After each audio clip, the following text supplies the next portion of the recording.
All right, you guys warmed up? Yeah, man. Let's rock and roll. Good. All right. Welcome to the second episode of the Train Smart podcast with Velox Training Group. I am Nick Young, the owner and lead instructor of Velox Training Group. Along with me, we've got Max Gates. He is the assistant instructor for Velox Training Group. And we've got a super special guest today that I am actually super excited to have on the show. We've got Jamie. Jamie is a law enforcement officer, competitor, all of the above, all around nice guy. And if you've ever been to a match with Jamie or been to a class with Jamie, you've probably left with a duck or two in your Pelican. With that, Jamie, would you like to introduce yourself? Tell these people who you are. All right. I feel like we're going to need to address that. This will need to be addressed. Okay. All right. Let me stop with this shenanigans. Shenanigans. There's nothing. There's no joking about the NRA. They are the most serious gun rights organization we have and safety organization. It's important to remember that they set the standard for firearm safety, and we should pay attention to it. You're going to make the listeners go down. You're going to make the subscriptions go down. Meow. We're just starting off. So let me tell you this.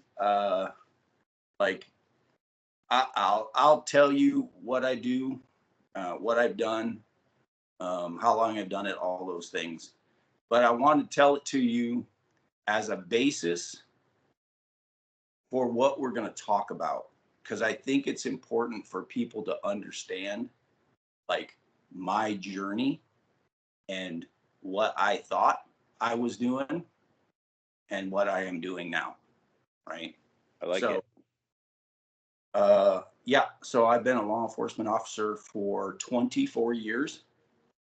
I started in 2000. I was actually on duty the day. It's like my phone's about ready to fall off of this sucker. I was on duty the day that planes hit the towers, right? So that was a long time ago. And in that time, so I got on in 2000. I first tested for our SWAT team in 2003.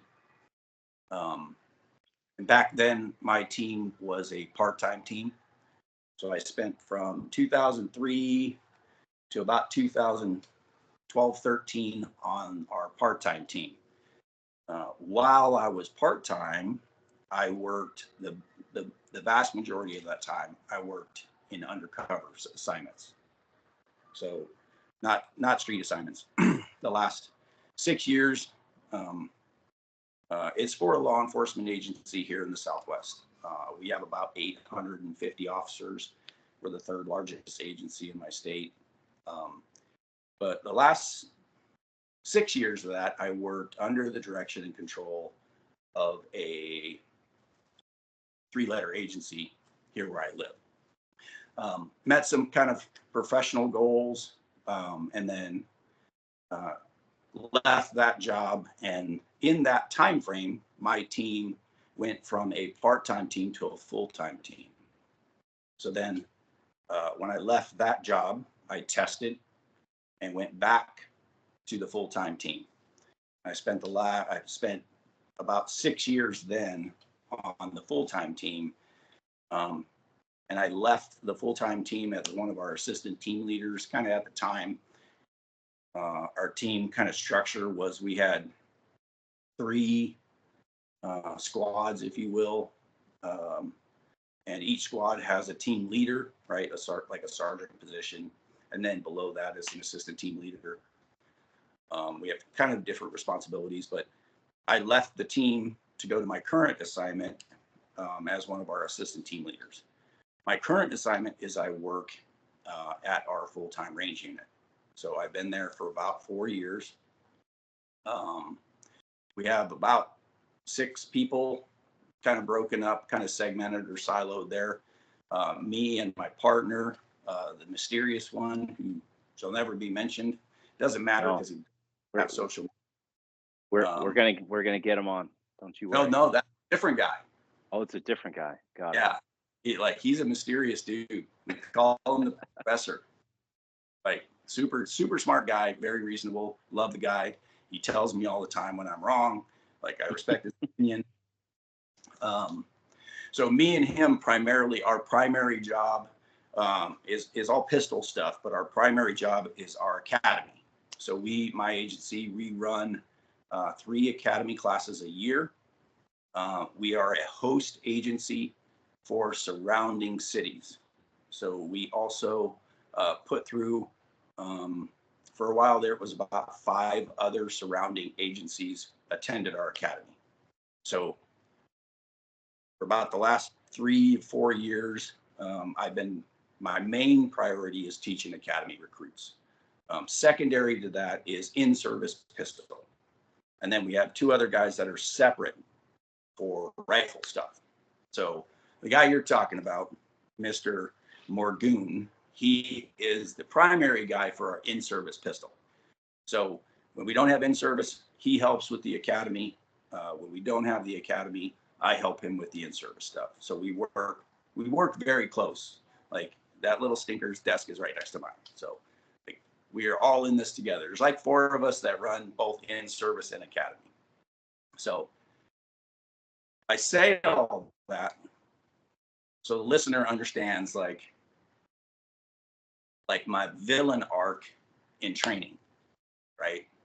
So I spent 15, 16 years on SWAT. We ran 300 operations a year. All the different things that SWAT do, right? From dignitary protection to high-risk search warrants to barricaded subjects to hostage rescue.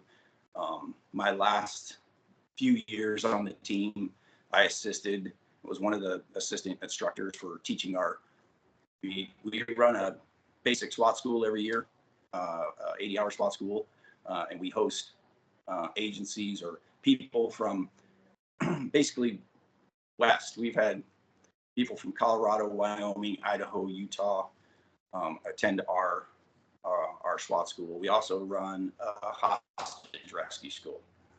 So I was heavily involved in teaching the basic SWAT stuff and was like the secondary instructor for all our hostage rescue. So that's cool. So that's the basis for the conversation we're going to have. Absolutely. Kind of surprised a lot of people, but from where I stand today, I am not surprised. All right. So, you have where this may go.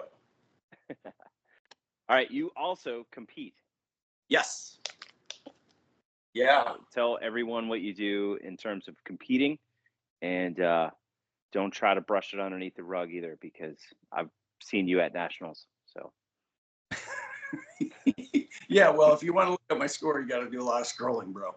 Yeah. Day 1 wrecked me. Day 1 wrecked. Did you start in? I started on the back. I started too. Yep, that was pretty rough. Were there 21 stages? 20. So I started on 19. Yeah. 19, I started 20. On stage 20. I was second on 20. Yeah. Yeah. It was pretty rough.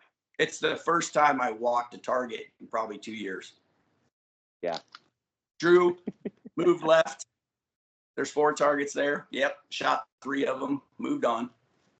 Yeah. So yeah, I do compete, and this is obviously going to dovetail into it. So, when you first reached out to me about this, I was like, I don't know if I have, like I told you, right? I text you, like I'm willing to kind of help you out or do whatever I can to kind of promote, because I believe in your mission, right? You guys' first episode, I believe that. I think you guys are coming from from a moral perspective that I think is righteous.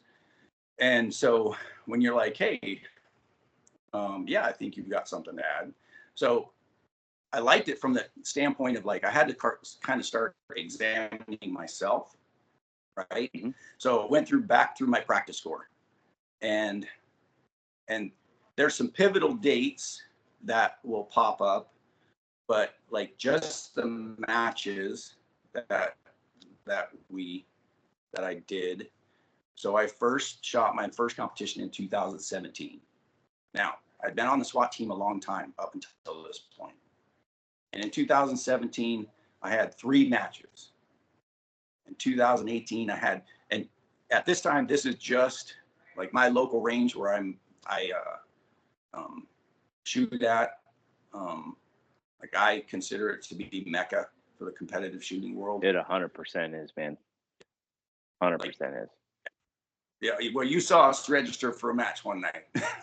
Yeah, dude. was, like for like a good example of what he's talking about. Like I'm sitting there at a dinner table with these guys, and all of their alarms go off at like I think it was like 7 p.m. and they're all like on the phone. No, 6:58. If you do it at 7, you're done. You're done, right? 6:58. They're trying to like register for a match. You know, the following the following weekend or something like that. Saturday morning. Yeah, and it's full like immediately. 2 minutes. 2 minutes. Yeah. They'll be full. And like that area has legit death stalkers.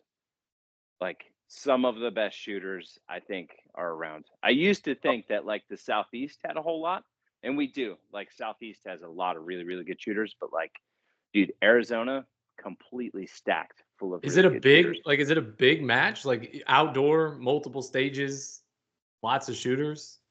So, yeah, like a big match. So I'll tell you that the range that I shoot at, I would consider it my home range, right? I pass by it at home or on my way home from work. It's outdoors. I'll tell you, it's Rio Salado Sportsman Club, right? Nils Johannesson shoots there. Like we shoot and squad with Nils all the time. Got it. Right. Hunter shoots there a lot. Hunter Constantine shoots there a lot. Morgan, right?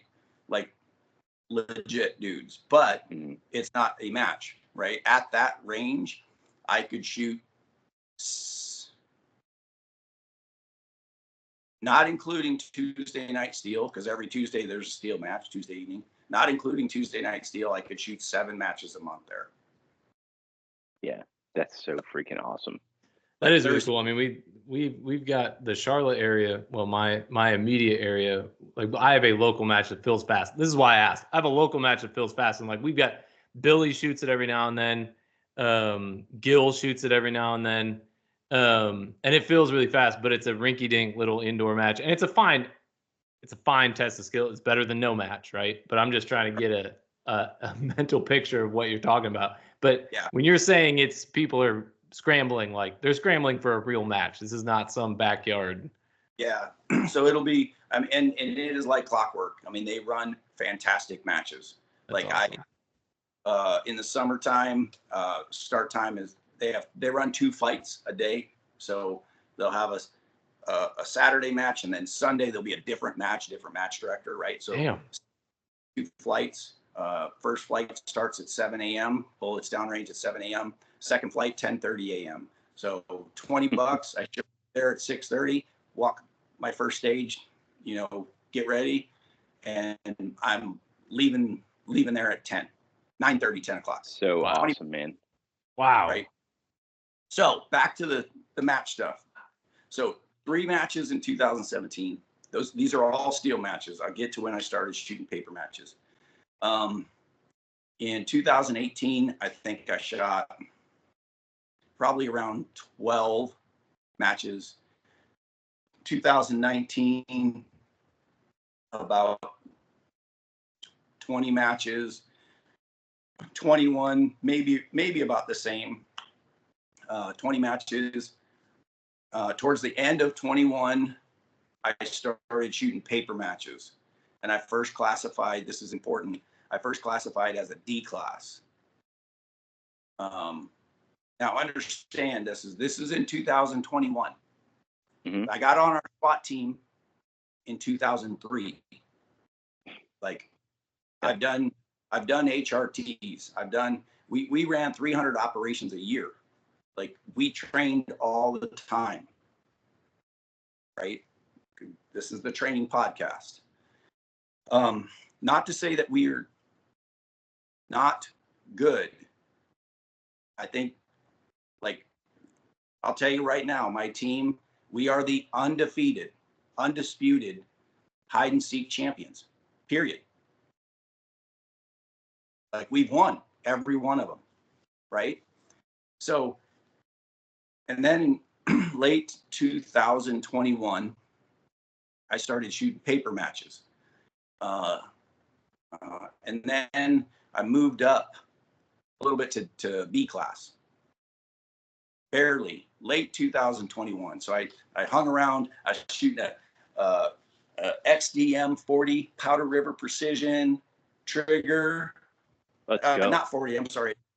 XDM 9 Powder River Precision trigger, iron sights. Like, I had it. I was ready to go. I was XDM hot. gang, man. My first pistol was an XDM 45. Whew. Yeah, and I had that gun up in, like, I bought it in like 2006, and I had it just recently. I sold it to somebody for 500. Oh, wow. You robbed them. Yeah. Yeah. And then in 2000, maybe we'll get to like how it happened, right? But in late spring 2021, understand, before this event, late spring of 2021, I had trained, like my team had hired trainers, and I'm not going to mention their names. So we have, like, they're on social media, we've trained with a couple of these people, right? And shot with them, all that stuff. Like, we made a lot of noise, on the range. Are you talking like tactical type of trainers, or No, like shooting type of trainers? Type of trainers, not really tactical trainers, right? Okay. These are shooting. But the heart of this podcast, I think it was the wrong kind of training. Okay. Right. And then in May of 2022, I trained with, so like I'll say his name. We hosted a class with Matt Pranka. It was a 2 or 3 day pistol rifle. It's when he's just coming out with kind of introducing CQB warm up, those kinds of things, right around that time. And I left that class mind blown. Up until that point, like, I never really had one of my very first competitions. I just looked it up, right, because of this stuff. One of my very first competitions, I got 56% put on me by a 12-year-old girl. Yeah, dude. Yeah.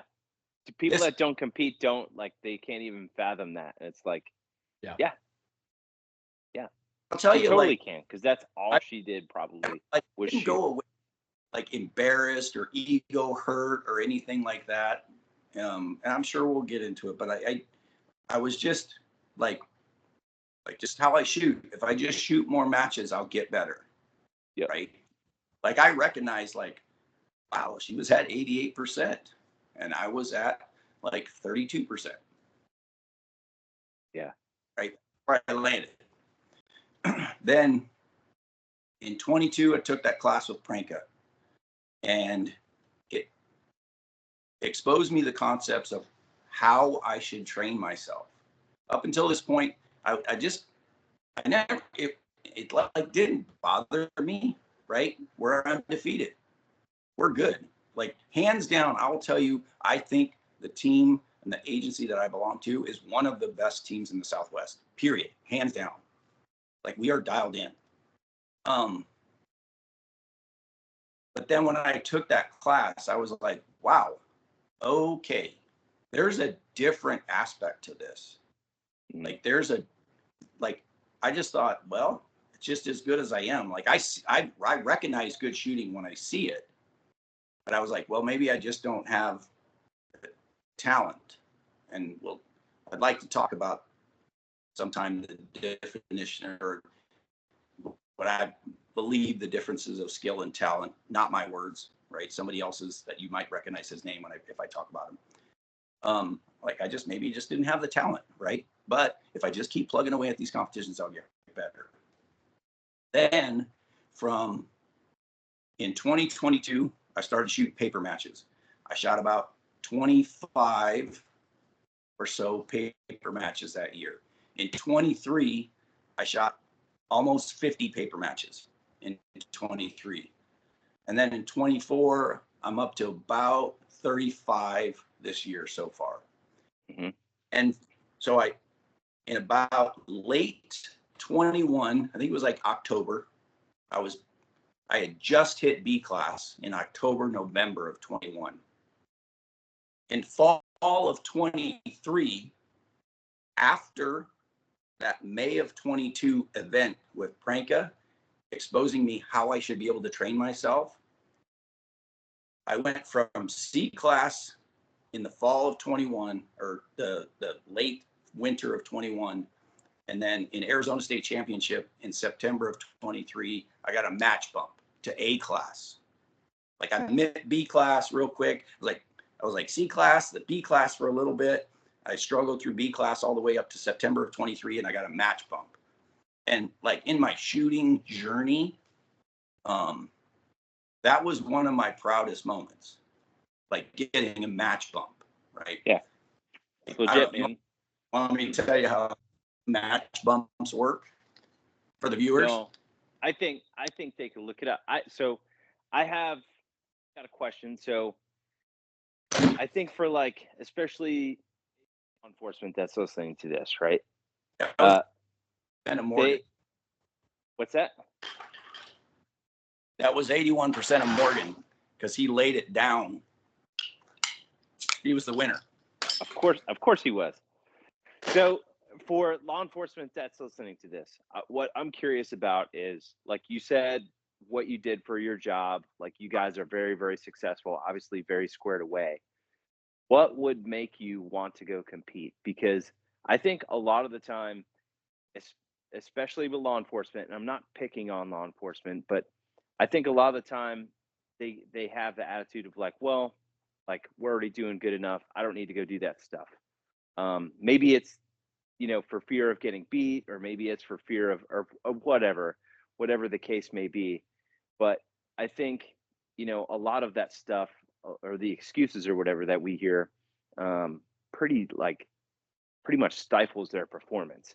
So like, that's why I think I was interested in you and having you on, because like either one of us could give each other feedback and we'd be like, yep, cool. Like, I'm going to go take a look at it. Right.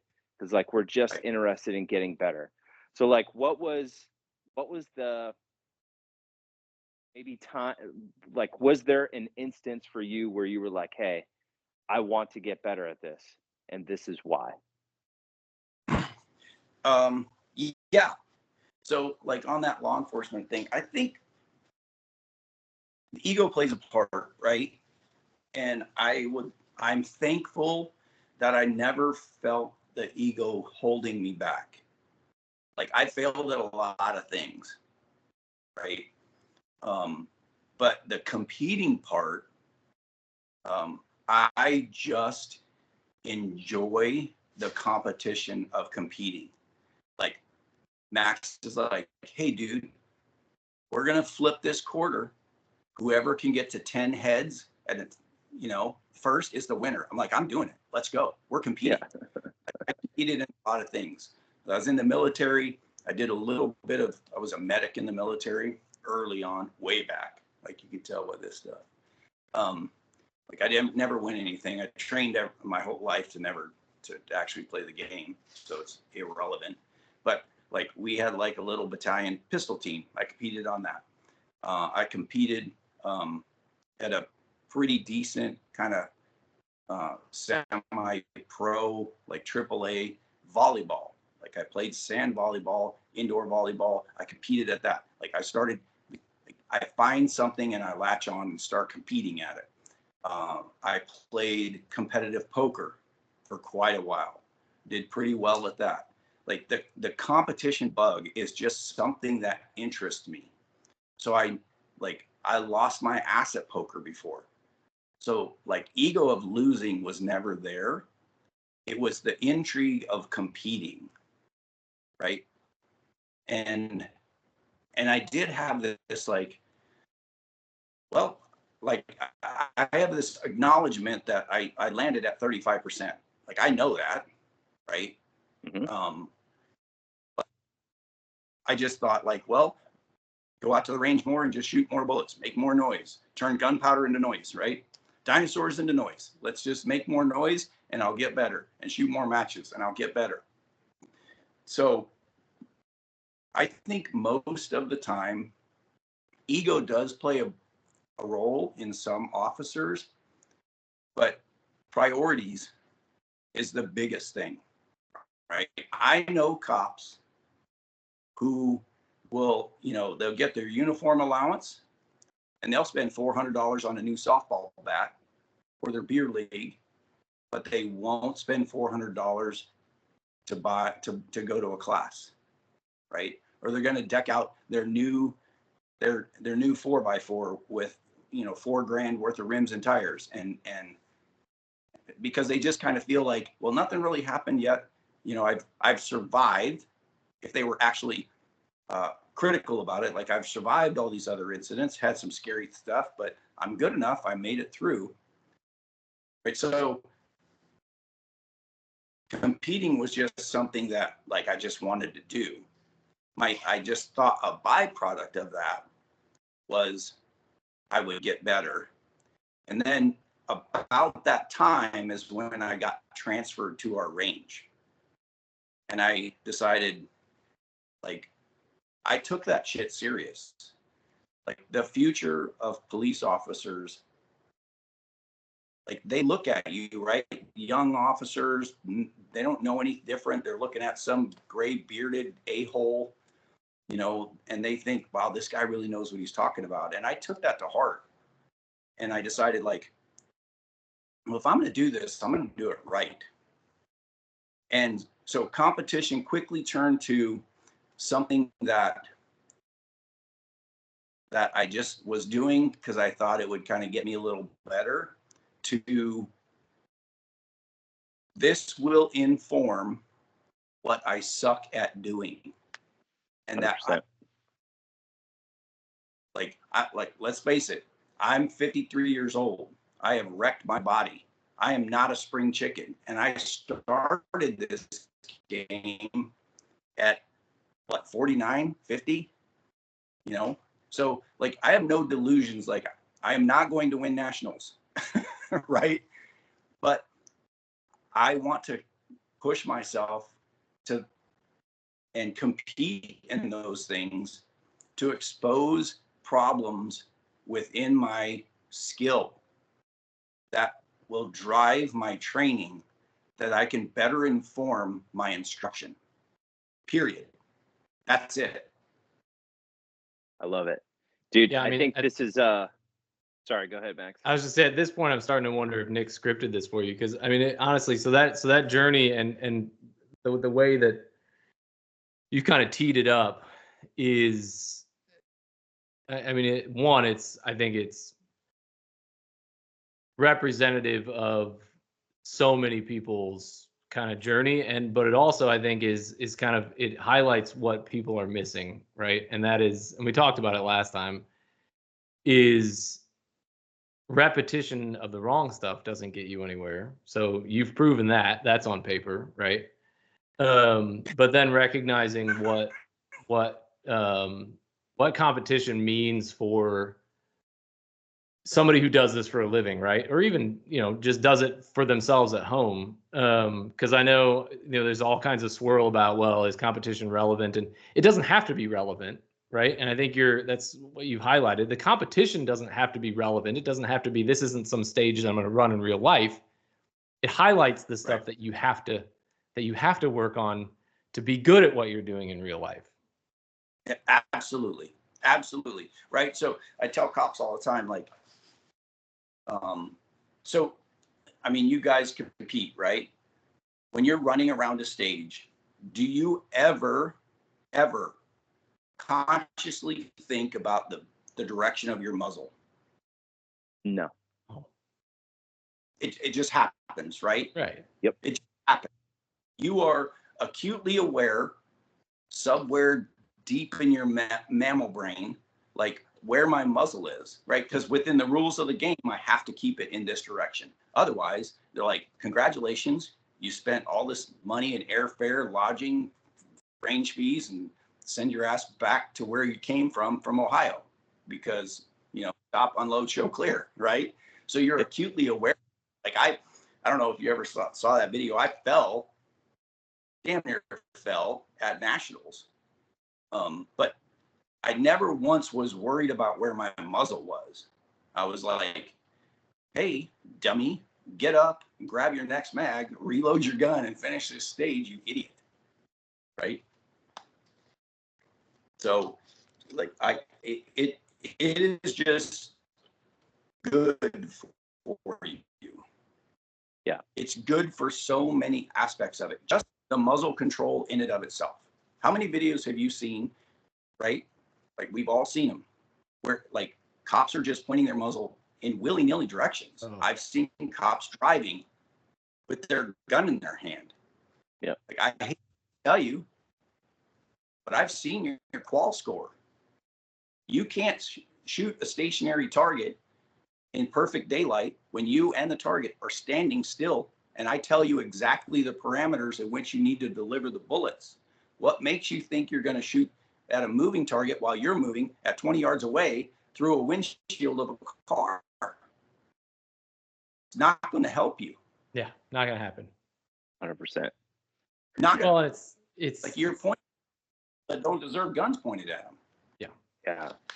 it's I think people too often people who haven't done it or who are trying to defend why they haven't done it, why they haven't competed, and you know the whole thing is it's not relevant for what I do. To your point, you're picking up subconsciously, you're picking up some of these skills. You're highlighting the things that you suck at. You're seeing people do things better than you. You are subconsciously building in these skills, and then you're building in mental processing. So you talked about how in your first match you or even in nationals, man, I don't remember what you were saying, but you passed by a target, like you forgot a target. Like we've all forgotten targets, right? In our first matches. But now that we've gone to enough matches and developed this mental processing, you stop missing targets. And it's while again, the stage may not be relevant, that mental processing and thinking about what has to come next and being able to think 2 or 3 steps ahead, that's absolutely relevant. And where else are you going to learn that? Right. Yeah, absolutely. I mean, I don't know if you guys have ever experienced this, but like, so some of my challenges in training, maybe we'll get to it later, is like I lag on my transitions, you know. So I was practicing today, did a little practice today. I was shooting the accelerator, and I'm shooting back to front on accelerator. I'm shooting the middle target, and I'm consciously thinking to myself, the cue to move to the first target, the close one, is the press of the second shot. Like, don't lag on that, you idiot. So I'm already thinking about the next target. Part just happening, and I think myself, get off the target. Don't be a dummy. Like, I like how we talk that to looks ourselves very similarly. Yeah. right. You gotta Like haze yourself a little bit. Gotta haze yourself. So this is leading in the direction that I was hoping that it would. What are some of the things that you've learned, maybe not just from competing, but like training for competing? What are some things that you've learned from like training from competing that you try to teach to some of the guys in the academy? And like, why are those things relevant to the things that they may or may not run into in regards to like the shooting piece? Okay, perfect. So that's going to lead into a gratuitous name drop. So if anybody knows the history of Rio, right? There's a guy there that shoots there, here and there a little bit, and his name is Rob Latham. And I think I've heard of that guy. Yeah. Is he on YouTube? But so I want to preface this with, like, make no mistake about it. Like, I absolutely acknowledge how blessed I am in the location I live. Right? Blessed. Because through that, I've become friends with Rob. Right? And like, he stops by my work and we have conversations and we talk. and we've shot together plenty of times. And I remember one time he asked me, "Hey, dummy," and I like this. I will say that, like, I'm not a smart guy. Like, by nature, I'm pretty dumb. I'm hard to understand smart things when I hear them, right? And so he's like, "Hey, Jamie, what's the difference between skill and talent?" And I was like, "Why are you asking me that? I'm like, you're Rob. I'm the dumb guy, right? You tell me what the difference is, And he does it in his own way to kind of get you thinking. And through the discussion, right? Skill is the mastery of a technique. And when we talk about mastery of technique, is like, it's not that you do this thing once or twice, or it's not that you do this thing most of the time. It's that you can do that thing nearly without fail. Talent is the application or the ability to utilize skill. So, like it.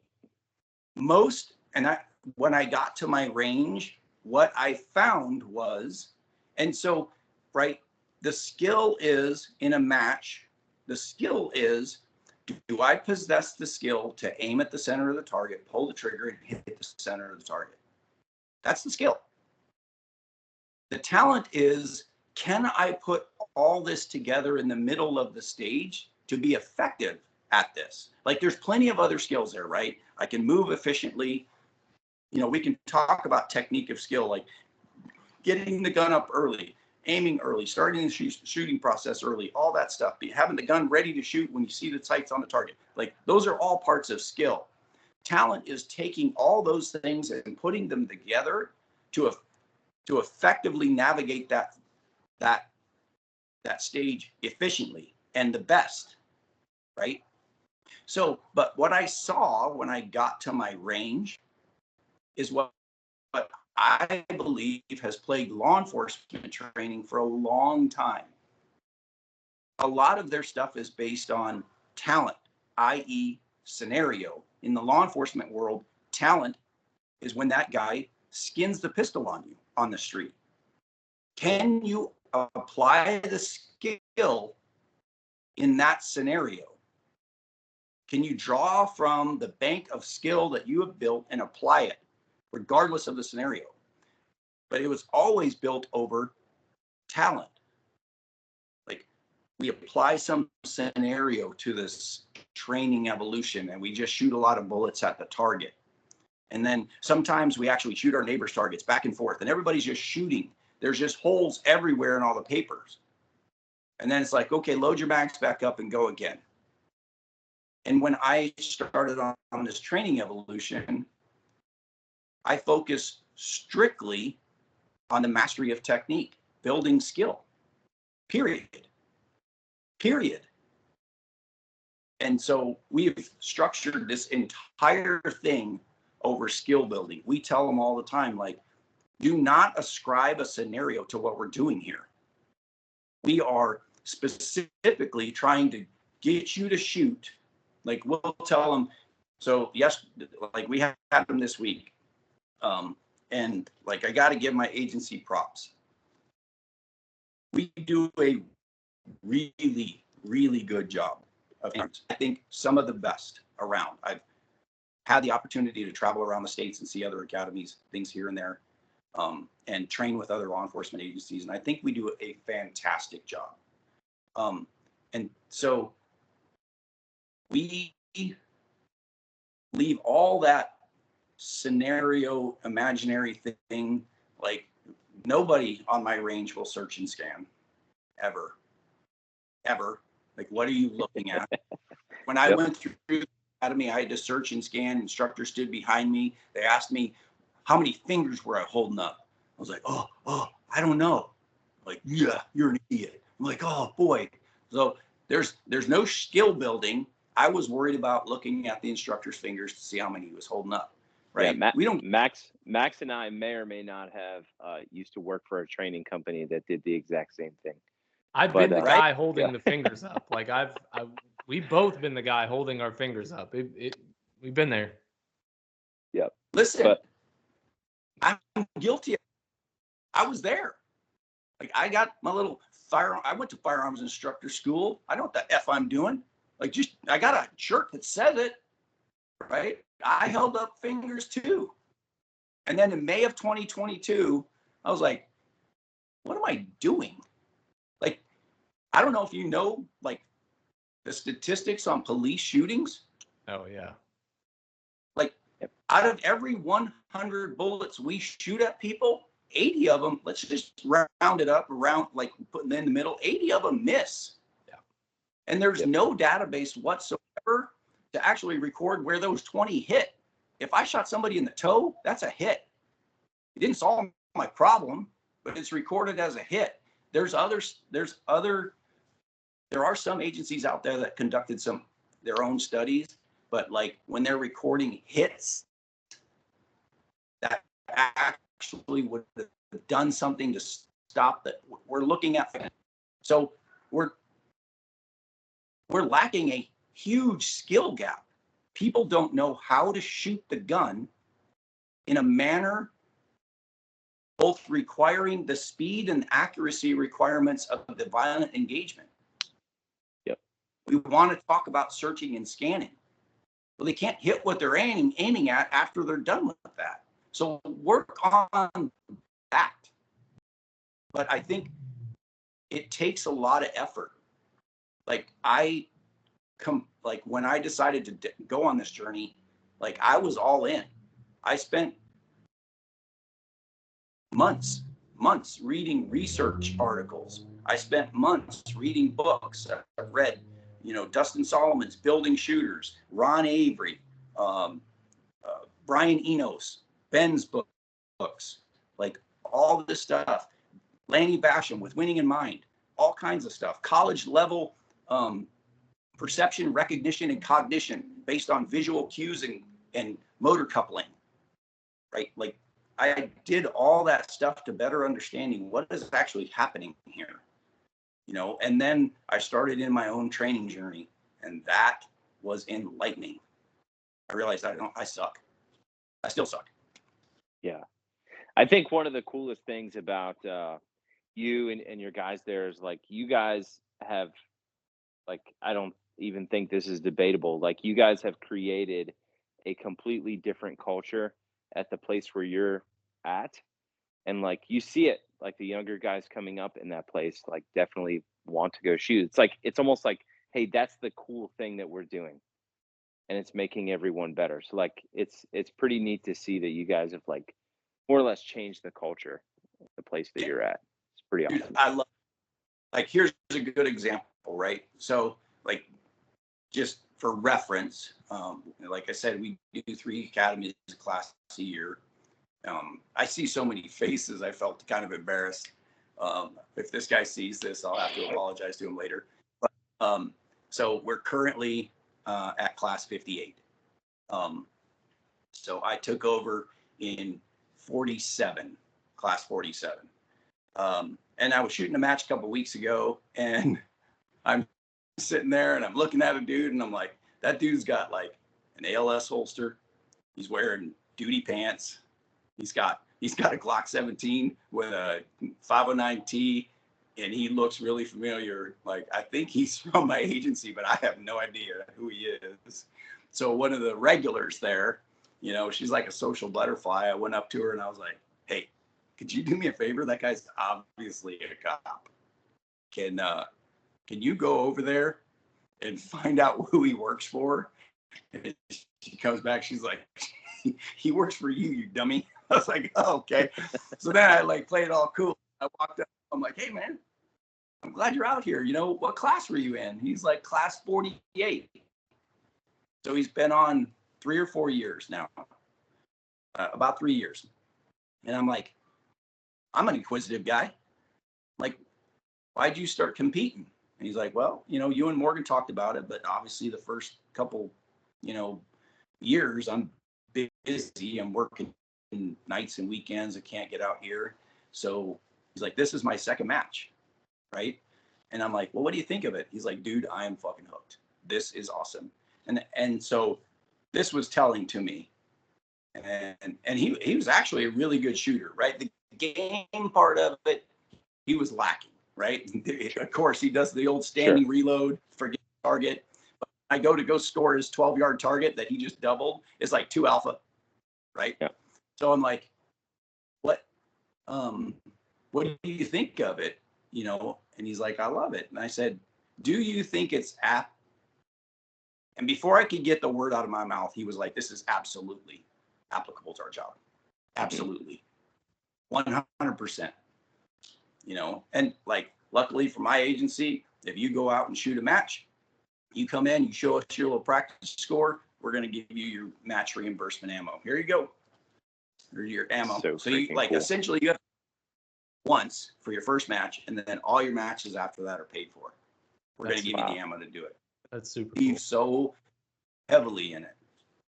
It builds so many other skills, right? So many things. Well, I think like one of the biggest things that it helps build is learning how to practice. That's one of the things that I wanted to ask you. Like, what are some of the things that you teach, you know, at the academy in regards to like how to practice? You know, do you like tell them, hey, here's what you need to be doing in dry fire, like do this for 5 to 10 minutes, here's the things to look for, like what stuff are you telling them? And I guess I'm also interested, like, are they actually, like, what's the percentage of dudes that are actually following through and doing it? Yeah. So yeah, great question. So again, like I'm going to reflect back and remind you guys that, like I told you before, that I think we have a fantastic program, right? And the reason for it is the structure of the program. The most frequently structured program across the United States is, like, there's research to back this up. Again, all the nerd stuff that I started with, when we're talking about block training, interleave training, those kinds of things, right? We're talking about human performance and adult learning. Like interleave training, if you want to talk about that, I don't really care. Like, as an instructor, it's my job to know how the fucking watch works, right? It's the students' job to know what the time is. But what we see in law enforcement all the time is, you understand that there's physical skills that law enforcement has to learn, like driving, fighting, shooting, right? So we call it defensive tactics, or driving, shooting. And so in their entire week, and then they'll do like field problems and scenario-based training and stuff like that. So their entire academy, they're like, they do all these classroom stuff. And then for these 2 weeks, you go out to the range and you learn shooting. And then you come back and you do some other classes. And then for these 2 weeks, you go drive on the track. And we have completely turned that upside down, right? So we have broken that up, where our recruits they shoot around 4,000, depending on what we do, because me and the other guy, Mr. Mysterious, you know, we'll just look at each other and be like, let's run another set of mags, right? So we go anywhere between 3,800 and 4,200 rounds per student through the academy. That's what they'll shoot. And it's an 86-hour program is what we have them for. About 10 of those hours is classroom mandated stuff, right? So we have, let's say 76 hours that we like to say, let's make it their problem as soon as possible, right? So we get the gun in their hand as soon as possible, and they start figuring it out. But that 76 hours, 86 hours is broken up over about a 12-week period. We have a 26-week academy. In the middle of it, like, we're right in the dog days of our academy right now. So we've been working 6 days a week, you know, for the last 2 or 3 weeks. We're going to continue it for another couple of weeks, and then things slow down a little bit. But we get, and thankfully, some smart people, smarter than me, they take the entire class. Right now we have 36 students. We break those students up into groups of 3. So let's just call them group A, B, and C. So like Monday, we had group A. So there's 12 students out there. And B and C are driving and fighting. And then Tuesday, we have group B, and A and C are fighting and driving. And then Wednesday, we have group C. And then next week, we'll go through A, B, C again. And on occasion, we'll have like group A in the morning, group B in the afternoon, group A in the next morning, group B, and then we start again, or C in the morning, and then A, B, C. So we have them twice in 1 week for a 4-hour block. That is phenomenal for adult learning because we have like a topic of the day, right? So we go out there and like week 2, we talk about the safety rules, all those things. We talk about nomenclature. We take the guns apart. We show them mechanically how it works because there's 20% of those people in the class that have never looked at a gun or touched a gun, right? There's a guy in our current class who was a previous law enforcement for a federal agency. He's coming through our agency. He shot IDPA. He's very familiar. But we also have people that have never touched a gun. So we have to show them like, hey, mechanically, this is how this thing works. Pull this stuff, it moves that stuff. So we have this block of instruction, and then we break them all up and we teach them how to dry fire. And we only teach them 2 things. So for the first 3 days of training, they pull the trigger instantaneously. We teach, and I'm gonna like props to Rob Epifania, right? So I stole this from him because I'm not a stupid guy. He had a smart idea. I watched it. I'm like, that's smart. I should do that. So we teach them their finger starts like from 4 different positions. One is the wall, right? The next position is just touching the trigger. Third position is a pocket of air between your finger and the trigger. And then most applicably for law enforcement, your finger starts straight along the frame. And then we go straight through the frame. Like no press, none of that stuff. I want to go straight from the frame, whack, right through the trigger, right? And we teach them like, hey, this is a drill to kind of figure out how to move your finger straight, that you're not influencing the gun or moving the gun. You're paying attention to this stuff. And so we tell them, these are the pitfalls that you will see. And these are some fixes, a list of fixes. So if you see these pitfalls, you have to like go down through these list of fixes and keep working on it. So at that time, we give them their guns, and then they have their guns for 4 to 5 weeks. And we tell them, hey, every night, drawn presentation. We have a cool little laser. Remember, I think I texted you like, hey, do you know anybody that makes this like a laser, right? Because I want to demonstrate to them, like I draw the pistol, it goes up softly. Like quick 2 out of the holster, shows up softly in the spot I'm looking. Yep. And they can see that. So we're working on that. Like that's the goal of the drawn presentation. I'm going to immediately arrive on the spot I'm looking. If not, pay attention to what's happening and why it happened. Make the the necessary corrections. So that's all we do. Drawn presentation, trigger, control at speed. 4 to 5 weeks, they come out instantaneously. You're like, that dude has never touched his gun. That person over there who's never owned a gun or seen a gun or touched a gun, she's been dry firing every day. Like she is lightning. Boom, bam, perfect draw stroke.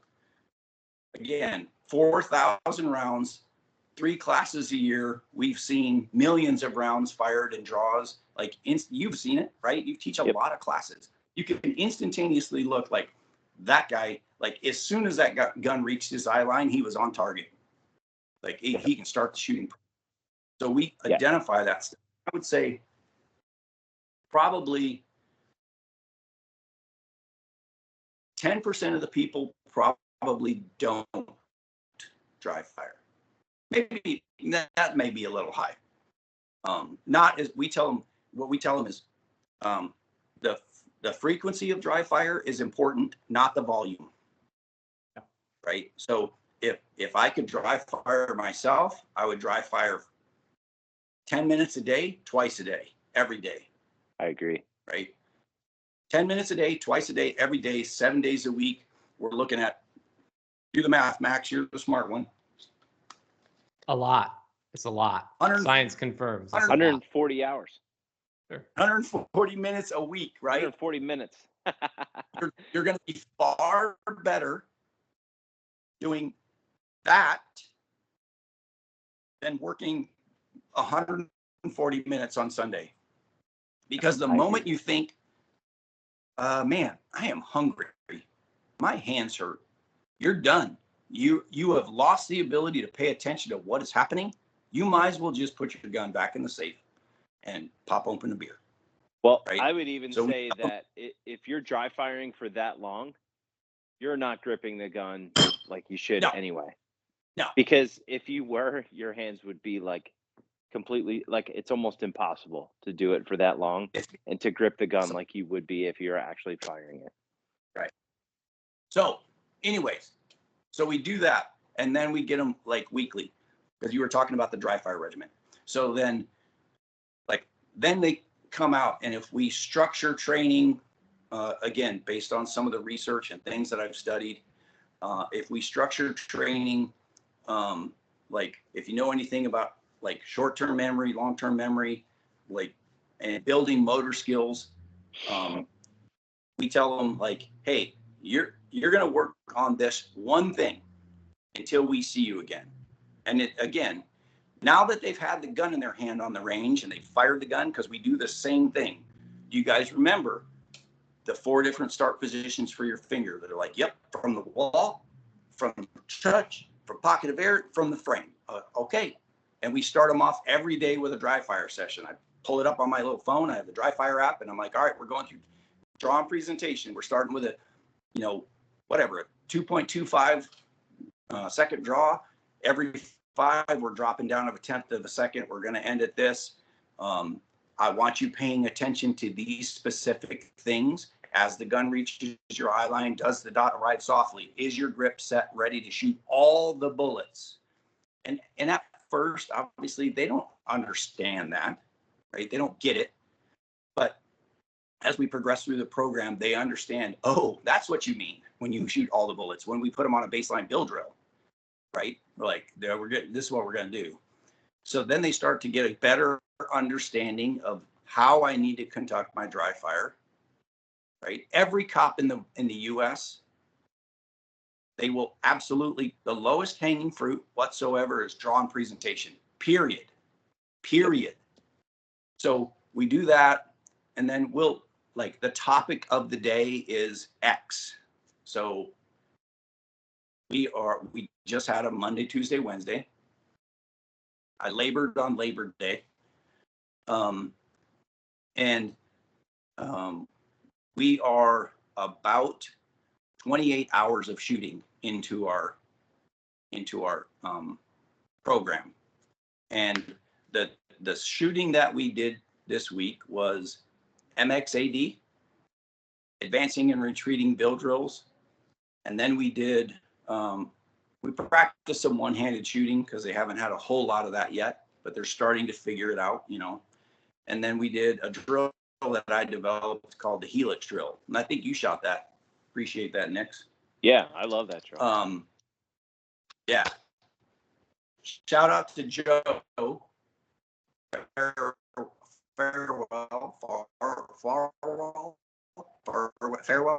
I call him Fair Whizzle. I don't know how to say his last name. Farewell. I call him Fair Whizzle. Joe Farewell. Joe Fair Whizzle. That's what it's in my phone. Fair Whizzle. All right, Joe Fair Whizzle. Fair Whizzle. I saw him shoot a different. And so yeah.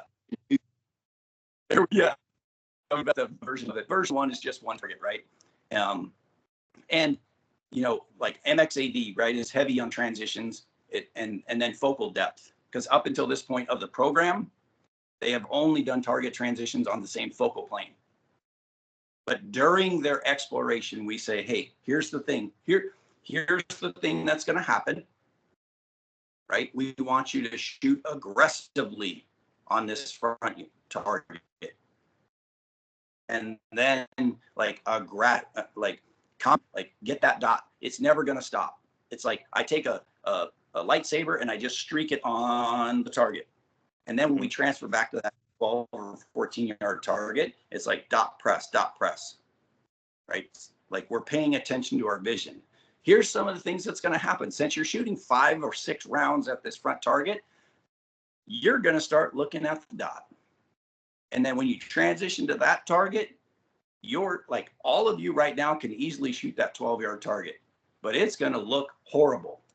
If it starts expanding like that, be on the lookout for the fact that you are paying attention to the dot, right? And I like to look at paint, like we describe, let's define the terminology. Paying attention to or being aware of. And I use this analogy with him. I'm driving down the freeway. I am paying attention to the traffic in front of me, traffic patterns and lights, and I am aware that there is a car next to me in traffic. How far am I going to get down the road if I watch the car next to me and try to drive? Mm-hmm. Right? Like we're going to wreck pretty soon. So well, it's similar. Like, hey, I am paying attention to the text message that I'm trying to shoot off while I'm driving, and I'm aware of the cars in front of me. Right. Yeah. Not gonna go well, right? Yeah. That ends up with it's like it's the equivalent of bang fuck in shooting. Bang fuck. So we tell them in this exploratory journey, and we tell them all the time, you have permission to fail. I do not expect like good-looking targets. What I expect you to do is identify in real time what is occurring, because a problem well understood is a problem half solved, right? So I identify, oh man, I actually after the 3rd round, I started watching that thing like dance on there. I was like, man, she looks pretty.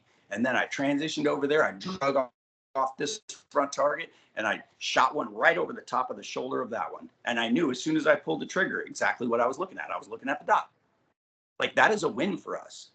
And so when we say, do you remember back on day 1 when we told you have to look at a very specific spot on the target? Yeah, that's what we're talking about. And they start picking it up, right? So then, like, hey, when we're all done shooting to the day, we're like, guess what we're doing for dry fire? Like, I don't care what you do, find a spot in your house. My partner, Mr. Mysterious, like he will work on vision. You know, he built himself a big, floor to ceiling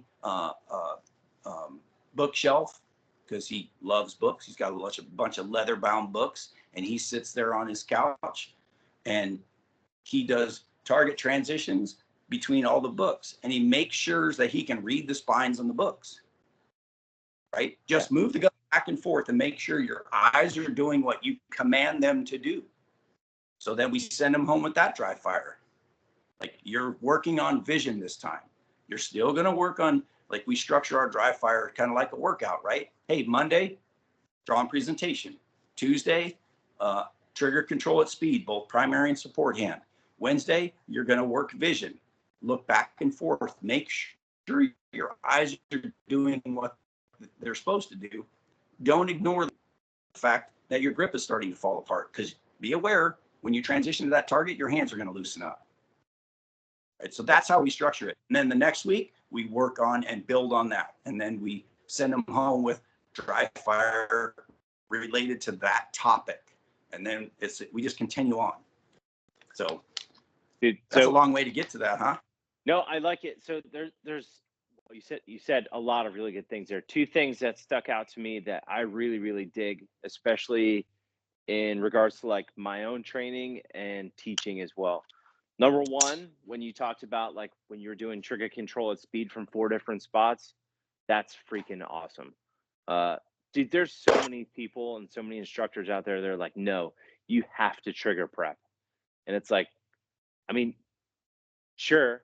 I mean, I guess you could trigger prep, but like, how is that applicable for a cop that has his finger on the side of the frame of the pistol and then decides, hey, I have to now shoot?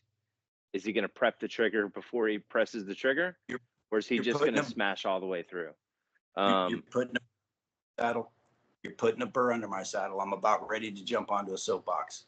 My adjunct instructors that I work with thought they were really cute, and they built this fancy ass little box, built stilts, all that stuff, and like fire engraved and glued bars of soap on it. It's a Jamie soapbox, because when I start digging into people, like, set that thing out there and they make me stand on it. Exactly. For instance, like, everybody has different firearm safety rules, right? I will tell you how ours read. Number 3 is your finger straight along the frame, high on the slide. We don't tell you where your finger's not supposed to be, because Max, you and I, we could talk all day long where our fingers are not supposed to be, right? We assign the location. It sticks straight along the frame, high on the slide, until you have 2 things met. Your muzzle is on target and you have consciously made the decision to shoot.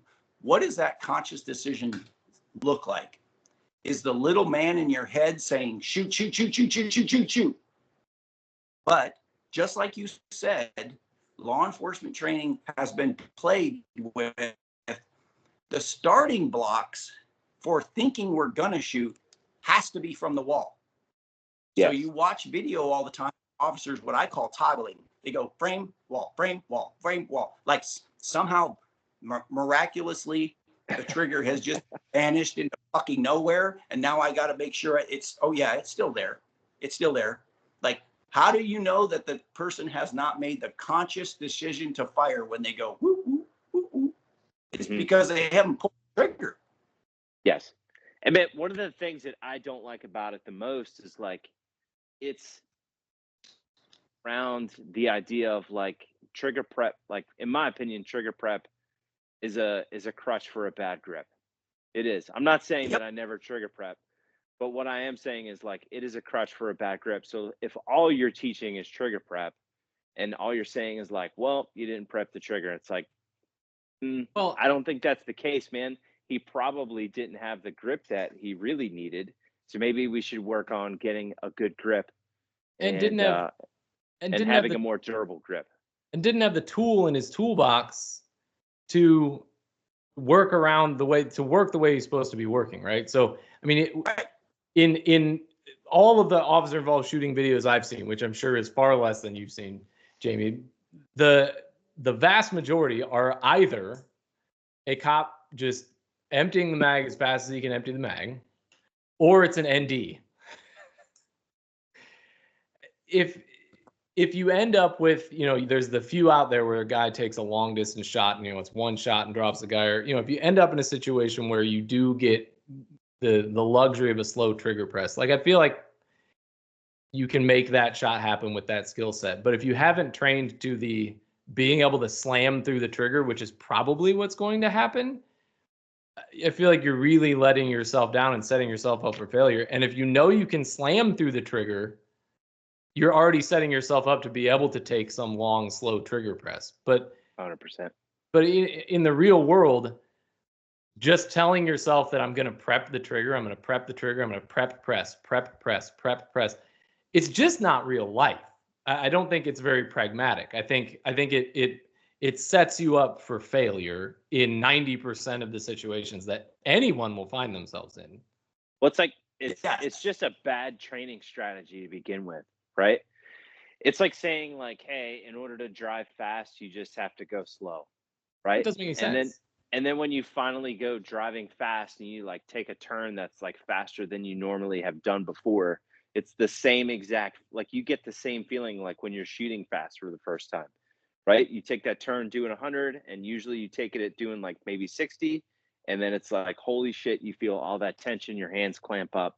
The same exact thing happens when you shoot. So I think this brings up a good question. So, like, I'm really curious what you do in the academy to help, cops with the whole speed aspect. Is it like, hey, try to inoculate them to speed? Is it like, hey, step up and shoot as fast as you possibly can? Like, let's see what that looks like and feels like. Like, what are some things you do in regards to, like, the speed thing? Because obviously you would want them to shoot fast on their range for the first time. instead of like having to shoot fast in real life for the first time. Which they're gonna do. I mean, I feel like the table, the, like level set is in real life first shooting, they're gonna shoot fast, right? Yeah, they're gonna, like, let's face it, cops are gonna shoot one or all the bullets, Right. right? And then somehow magically hope that like, we're not going to talk about the 17 previous mistakes. We're going to hope that the resolution lies in the next magazine. Right? So I'm going to get on to the inoculation of speed, but I want to touch back on that trigger press, all that stuff. Like, I hate to tell you, like, you guys know this, but for the audience out there, it doesn't matter. A lot of people say shit that they think is true, and they have no idea what's actually occurring. Like, they never thought, like, I have an iPhone. I'm looking at an iPhone right now. There's a mode on that iPhone that says slow-mo. And my phone's sitting on a tripod. So if I'm so inclined, I can set my tripod up next to my gun, and I could rip a bill drill and see what I actually do. Because I've heard cops like, no, you just reset back to the wall and then through, and then we prep and press and through the wall. Like, I'll drop his name. Like, you know him, Nick Morgan. We've done it a few times with him. Do either of you, I'll ask you this, do either of you ever consciously think, I'm going to stipulate this at Nationals, I did think, because I wrote some notes. Do you ever think about where the starting position of my finger needs to be on this target?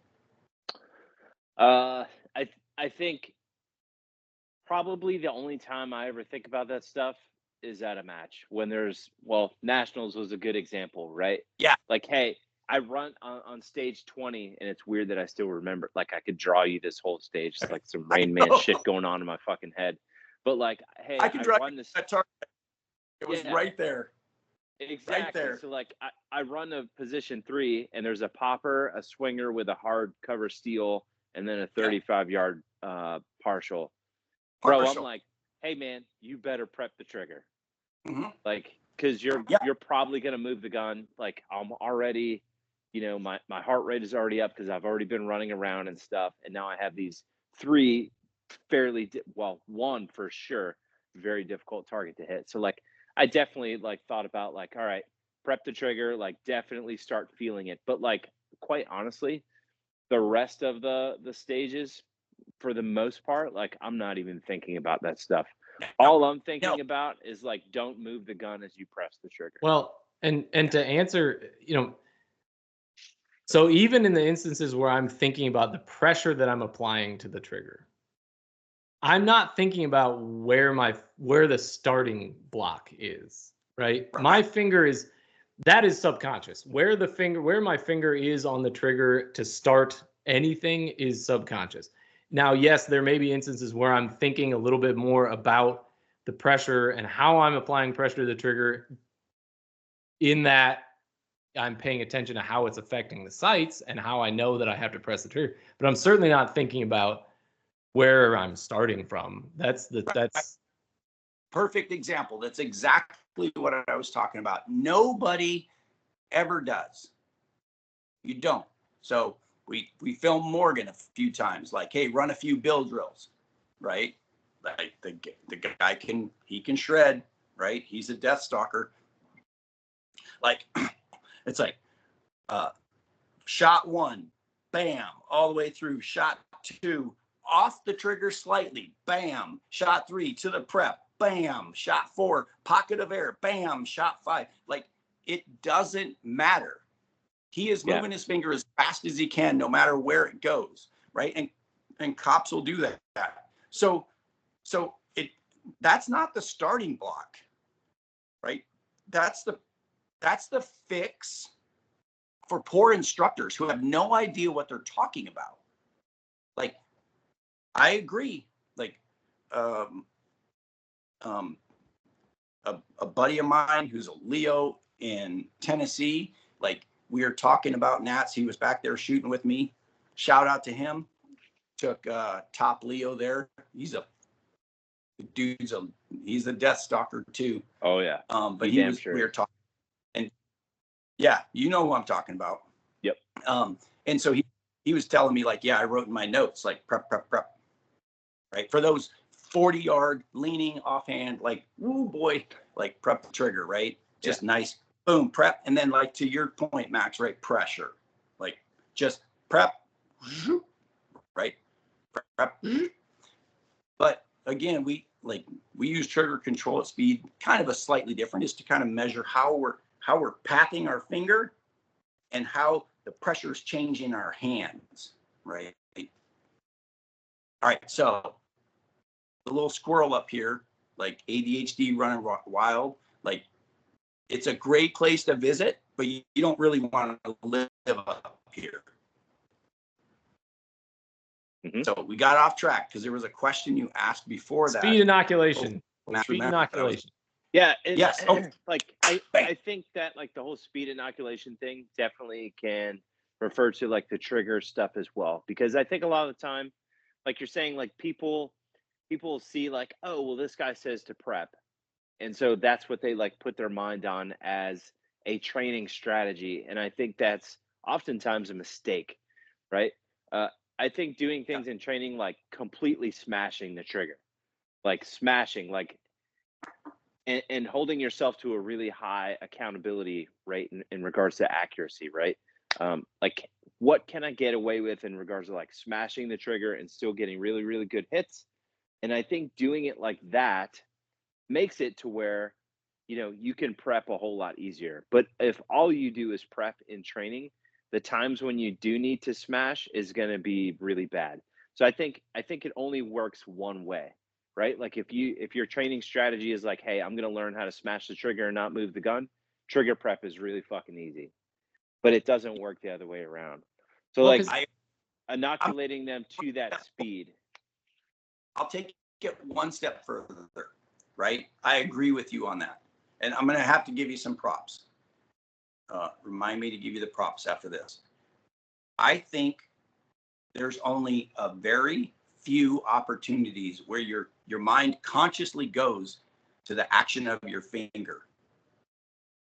It just does what it's going to do based on, back to skill versus talent, based on what you have learned through development of mastery of technique, your skill, the underlying skill. It's just going to do what it does. Naturally, the moment you realize, based on target distance and difficulty, that's a difficult target, I don't think you're really going to consciously, unless you've told yourself some kind of verbal cue, I need to prep this trigger and then press through. You're just going to do it. I agree. Right? So, I agree. Like, the times where I prepped the trigger, like at nationals, like, I was, like, telling myself, like, all right, asshole, don't move the fucking gun. Just prep the damn trigger. That's a really hard target at, like, really far distance. So, and you just hit on what I was going to. What I was going to say, Nick, is it, like, what we're dancing around here is everything to do with the trigger press is only with the goal of not moving the sights, right? 100%, yes. So, save for maybe the handful of people who, to your point, Jamie, have spent the 10,000, 20,000 hours and have built in this subconscious ability to prep a trigger when they need to and can be thinking about the trigger. 99.9% of the rest of the population is always going to not be thinking about it. It's not going to be something they're thinking about. So training to knowing that with the goal of not moving the sights, the only thing that makes sense is to train to smashing the trigger and just letting your finger do what 99% of the population is going to do. If you're trying to train the masses to what those 5 people are doing and really thinking about it, you're always going to lose. And if those people, if the people that we're training, if they want to go and spend the 20,000 hours and do it, consciously their own way, fine. But I think when we're talking about training strategies for the masses and for what I think will make the most sense to the most people, is your finger's always going to do what it's always going to do. The goal is don't move the sights. So train to not move the sights. And then it's just thinking about the mental processing. If I know that I can't move the sights at a 40-yard target, the odds are a lot slimmer than when I'm trying to not move the sights at a 10-yard target. And I'm just being a little bit more conscious, but my finger's still doing what it's going to do. So it's training everything else around it. Yeah. Shooting is very, right? Aim at the target, press trigger, don't move the gun. Right. Yep. And I think, like, to Max's point, like, people listening to this, like, what he's essentially talking about is, like, figure out the type of pressures that you need to put on the grip and keep those pressures consistent without moving them when you press the trigger. Like, that's one very, very hard thing for people to do. And that's why I think people end up falling into, like, oh, well, when I trigger prep, it doesn't move at all. It's like, yeah, I mean, it shouldn't move at all because your trigger finger should be isolated from the rest of your hand. Right, but it's not real life. And I'm minimizing it. It's not an easy thing to do to smash the trigger and not move the gun. But I think I think there are a lot of instructors who spend all this time trying to give you tricks about how to manipulate the trigger and not move the gun. And that's not the point. You're going to manipulate the trigger the same way. It's how do you do everything else so that when you manipulate the trigger the same way you're going to do it no matter what, the gun doesn't move. Right. And so we're talking, I'm going to take us back to my job. Like, how do cops manipulate the trigger during a lethal force encounter? Understand that this is an extremely emotional event, right? Yeah. Sure. They're going to manipulate the trigger as fast as possible. Have you guys ever done any other, softball, golf? Oh, yeah. Those are two good examples. So if you ever practiced your golf swing extremely slow, that's it. All you've ever done, extremely slow, extremely slow. All right. Hey, we're going to play 18 rounds, 18 holes. Let's go. Step up to tee box 1, dickhead. Like, you got to hit that thing 300 yards.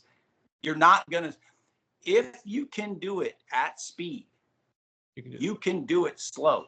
If you've ever been taught, only been taught slow, you cannot. Human like interaction, anatomy, all that stuff. You cannot do it fast. Learn how to do it at speed and you will correct it.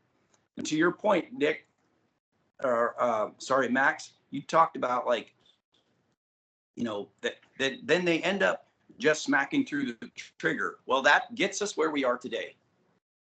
80% of the bullets flying off into the citizens, right? Yep. There's tons of them. Like a couple years ago, here's a good case.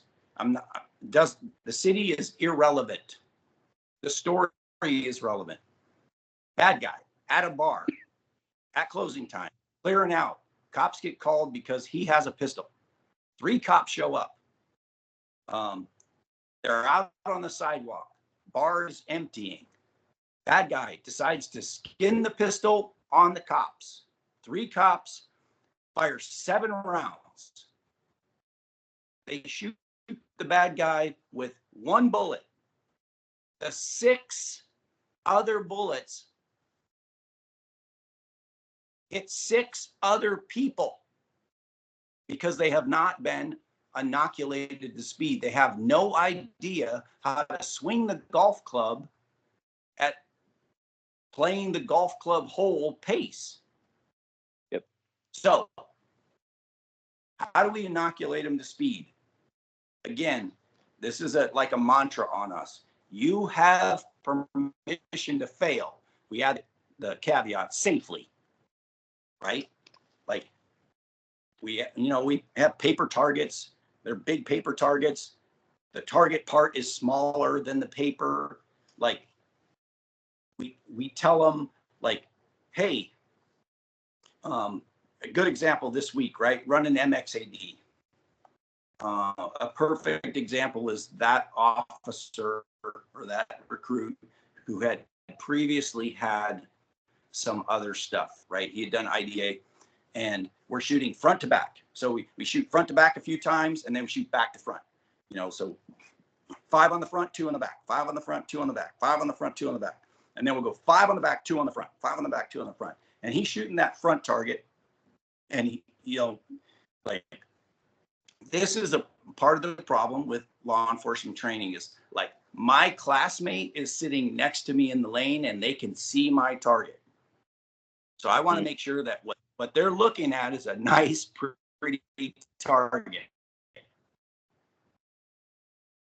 Right? What plagues law enforcement is every bullet has a lawyer attached to it. You're not allowed to miss.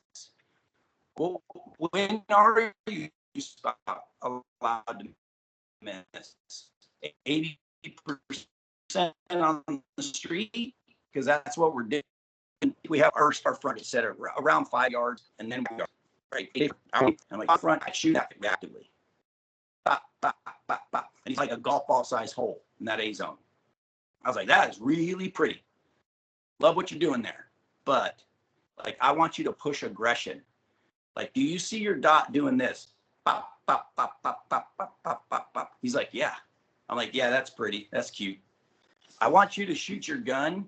I want you to glue your eyes. We take like little bingo daubers and we stick them on the middle of the target. Like, I want you to glue your eyes to that purple ink dot. Glue them to that purple ink dot. And I want you to glue them on that ink dot. And I want you to keep the dot in motion the whole time. Like that. And then transition to that back target. Dot press, right? Up, up, up, up, up. And then he does that. And lo and behold, where do you think the bullets go? Right through the big hole he's already created. And then he's like, holy shit. I'm like, yeah.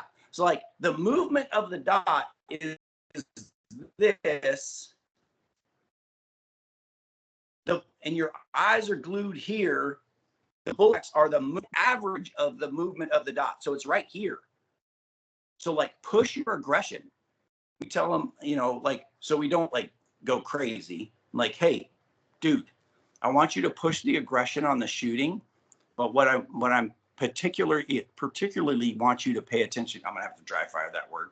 Particularly what I want you to pay attention is awareness of what your dot is doing. Is it ever stop, stable, look like a dot? Or does it look like me taking a lightsaber and just streaking it across the target? And then when you're done with the drill, take a look at what's happened. And then he's like, oh shit. Like, yeah. Like, we see a streak of color in the spot where we want the bullets to go. Like, it's go time. Whoop. Put the speedometer on that thing. So, yeah. Oh, props. I have to say this. Okay. So for the viewing, here's a little character of Nick. So I'm not really sure what it was, but you hit me up on a DM a while ago, and I think it was because I love to make controversial statements on the gram. And I think I made a post, and it was, like there's guys out there that go to college campuses and like make a statement and it says, prove me wrong. Uh-huh. And I think I made it, and I was like, the dot always leaves the window. Prove me wrong. And you came on and we started just talking. I think that was the comment that I made. Yeah. And you reached out to me and we started talking back and forth. We're like exchanging ideas, kind of going back and forth on our thoughts. And then, I'm fortunate enough to teach for an independent company. Like, we travel around the US and we host classes for law enforcement agencies that are looking to start up a red dot program. right? So we come in there, we tell them all like the kind of legalities, like how would you implement this? What are you talking about? Equipment considerations, all this stuff. And one of the classes was very close to you. And I hit you back up and I'm like, hey, homie, how close are you to this? And at this point, like we had, I don't know, a minimal, I would say a minimal amount in my estimation, right? I'm a skeptical guy because I'm a cop. In my estimation, we've had a minimal amount of communication back and forth. And I was like, how close are you to this place? And you're like, dude, I'm like 15 minutes away from there. And I'm like, well, I'm going to be, if you're interested, I'll book a flight a day early and let's go shoot somewhere. Like, I'd like to hook up with you. Like, let's shoot, let's exchange ideas. Let's like, figure things out. It's going to dovetail into something. And you're like, yeah, man, I'd be down with that. And I'm like, cool. So me and my partner, Chewy, you know him, we fly out there. We're a day early. I hit you up. You send me the address to the range. We pull up there and I'm like, this doesn't look like a range. This looks like a house. And there you are. Like, so a dude who has never met me. We've had 15, 20 exchanges across Instagram. You invite me to your home. You drive us down in your little four-wheeler. We shoot a bunch of stuff, a drill that I'm going to talk about that I actually took from you, that I implemented into our academy. We shot, we trained, and then you invited me into your home to sit down around your kitchen table and drink beers. So like that's a testament to you. And like, I'll tell you, like the viewing people that are listening to this, like that's a legit dude, man. Like he cares about this stuff and he cares about people getting better. To a complete stranger that he met off of Instagram, invites him to his home, and we cheers, have beers. But during that time, so there you go, buddy. Well, I appreciate it. One shot return, right? So I told you, like early on, we tell these kids like, hey, we start shooting like, hey, all right, draw up the sights. Bam, draw up the sights. Go to the wall. And then I give them one of these, like, hey, on the beep, I want you to smash through the trigger. Ready? Stand by. And wham, they smash through the trigger, right? We do that for like day one. And then what I steal from Nick is like, hey, class, come together. So up until this point, you've all been doing all your dry fire, 6 or 8 weeks. You've been doing dry fire. You're trying to smash the trigger instantaneously from those 4 different positions. You're observing the different changes in your hands. You're like connecting what happens, what's actually occurring, cause and effect. What am I doing to cause either problems or get good results? I'm making those connections. Now, I want to direct your attention after the bang. What your focus, what your mental like absorption of things that are happening. Direct bang. This is what we're looking for. I'm not looking for you to help the gun back. I'm looking for you to be an active observer, stand outside your body, on the beat, press the trigger, and then just as somebody standing next to you, observe where the dot comes back. Did it come back very near to where the first shot rang off, right? So like, there we go. Like you had me and Chewy shooting at that fucking stupid popper way back there. Everyone that's been to my range knows that fucking popper. It's like 5 inches I was about wide ready to and like 10 inches tall. It's rude. Yeah. And we were right. And we were shooting that at what, like 30? Something like that. Because it's an angle. I was like, you want to shoot that on the beat? You son of a bitch. Yep. I'm gonna pull beard hairs out one by one. So, but it's very, very, very informative. Extremely informative. Smash that trigger, and now I'm directing my attention to what happens after the bang. Like before the bang, we've already worked on that. Like you guys got that stuff down. What happens after the bang? Does that gun return? right? I'll And tell we you, show man, put the little laser on there. like that drill has been so great for me, and this might be something that maybe not everyone will get, but like that drill in particular, like shooting it on that one popper, like I think I told you guys this that day. Like I was messing around with just one shot return, like firing the gun and seeing what it takes to return the gun back down to the exact same spot on that little tiny popper at 30. And what I started noticing was like, oh, well, that's the type of input or lack thereof, right? To get it to come back down to that same exact spot. And then I started doing stuff like, I wonder if I could like shoot a predictive pair on that thing. And sure enough, man, like as soon as I figured out like what I needed to do to return the gun on that target, like I could shoot that target predictively. Like I could put two predictive pairs on that little tiny popper at 30. And so, Yeah. like what I started doing with that here lately is messing with it. Like if I have, say I set up like an array of targets, I'm just doing like vanilla target transitions, like maybe 4 or 5 targets, like just bouncing back and forth to each one. Maybe I'm having trouble with one of the targets. I'll like stop for a second, shoot one shot return, and like see what it takes in regards to like not only returning the gun, but like what does the confirmation level need to look like on the second shot? And man, it's like immediate, like, yep, that's what it needs to look like on that target. And then everything is all better. Like it's such a powerful drill in one round. Like people should definitely shoot that way more. Like Oh, yeah. I would call it like an awareness type of drill, I guess. Well, and it's a confidence drill too, right? So I mean, especially like you were talking about, Jamie, where if every round has a lawyer attached to it, or every round has a name attached to it, you're going to shoot at your level. Well, you should shoot at your level of confidence, right?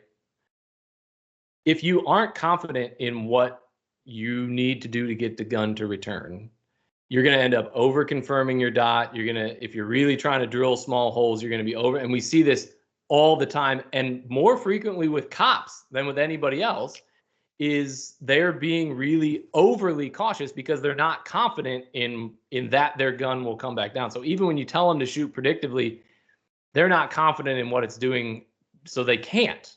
Not that they can't. They don't feel comfortable that it's going to do what they need it to do. So even just, even if you're not exploring it, even just building the confidence that, okay, no, the dot will, if I do this right, the dot will come to where it needs to go. I don't have to sit here and wait for the dot to get there. I don't have to go tell myself in my head, oh yeah, I see the dot, it's there now. You know what your tempo can be based on your confidence that you built through that drill. I love one shot return for just building that confidence. Yeah, based on right target distance and difficulty. Right. Like, again, I will go back to, like, I'm not a smart guy, right? See, like full disclosure, I posted a video today of like a splice between like some competitive shooting and some practical applications that mirror, or let's say practical applications that mirror real life scenarios, right? I posted that video. I reposted the shit out of that. Like full disclosure, gray beard. I do not have the technical aptitude to create that video. And I'm going to talk about this group in a minute. That was given to me by my very smart friend over in California, right?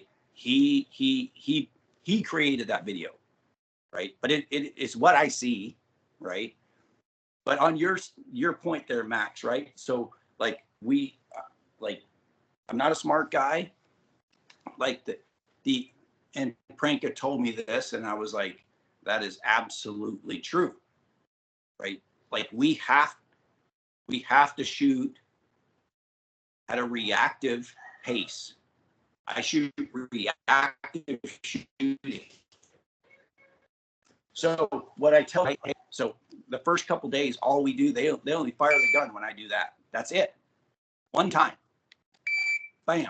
They fire the gun instantaneously. And I tell them, like, remember that game as a kid where like you lay your hands on top of mine, like whack, right? Like this is a reaction test. The moment you hear the B and beep, like that beep is 0.3 of a second long, 0.30.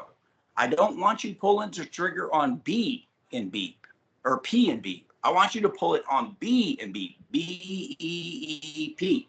instantaneously, whack. As soon as you hear the B&B, press the trigger.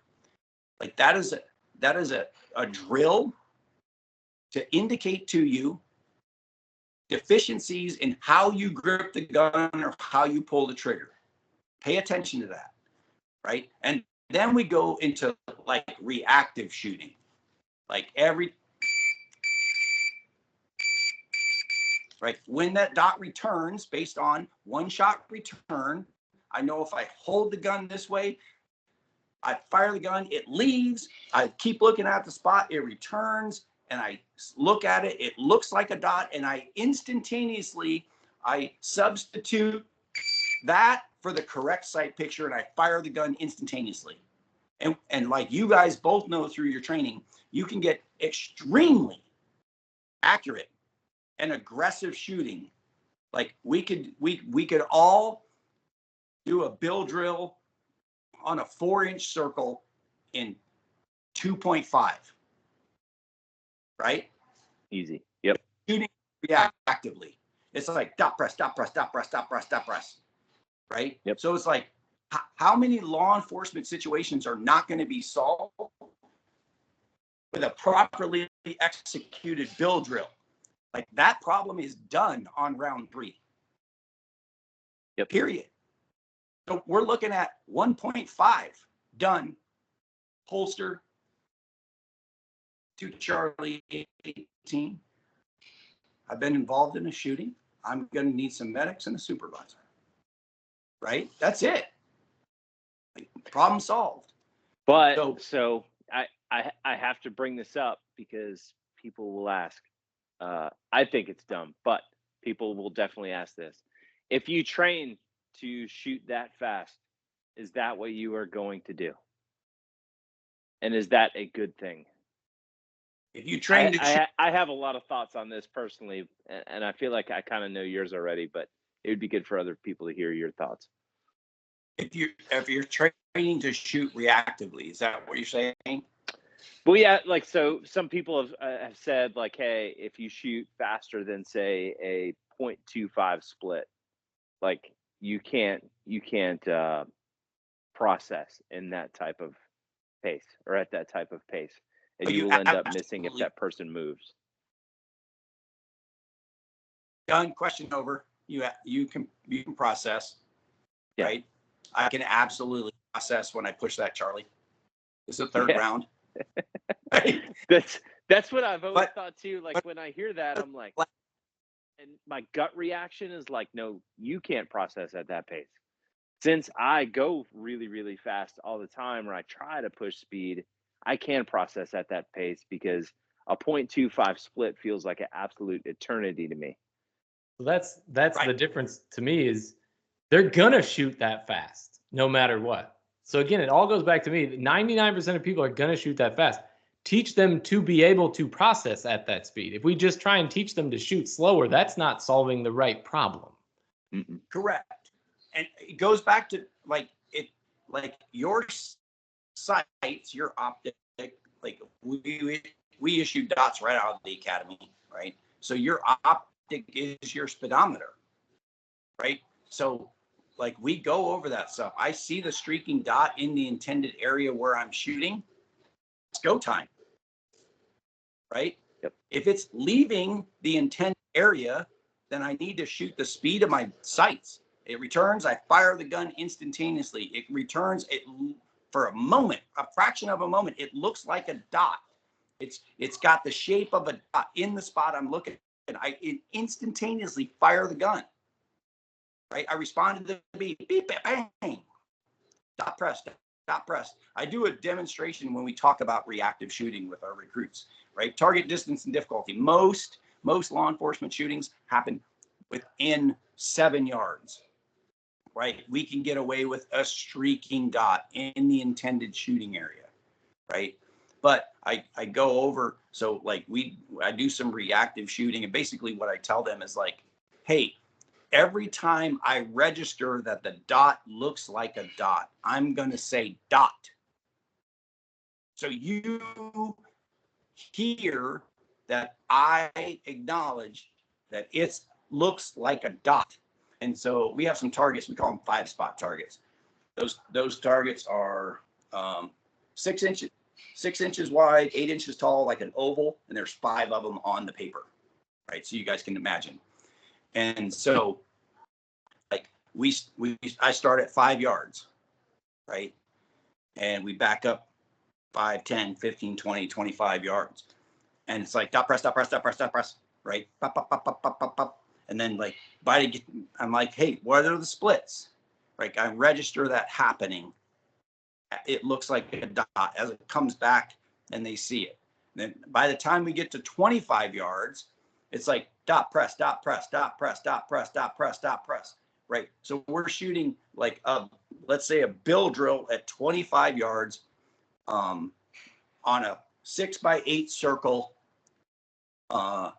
and whatever, 3.5 seconds. Splits around what, 56s to right around there, 55, 60, right? That's aggressive shooting. And if we were to actually put that into practice, like you shoot somebody with 2 bullets in the high center chest or 3 bullets, like your problem's done. Yeah. And so you look at the metric stuff, right? It helps if you actually look at the metrics and know what you're doing to evaluate your training. I'm not going to mention anybody, but I'm talking about Kate. To know what's actually occurring, right? So like that problem is done in 1.75 seconds for me. Yeah. I oftentimes think too, like the people that are like, well, if you split it that fast, like that person might not be there anymore by shot number 3, and you won't be able to process it.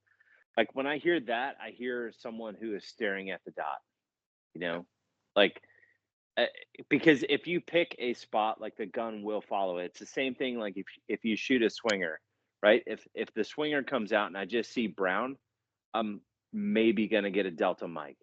But if I look to a spot, look to actually 2 spots, like when the swinger comes to a complete stop and I whack that.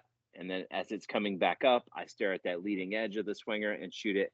And it's typically 2 alpha if I do it like that. But if I just look in the general direction of it, like that does not guarantee hits. And so like when you hear people say like, oh, you're shooting too fast, that's why you missed. It's like, yeah, no, that's not really the case, man. Like the visual piece wasn't there.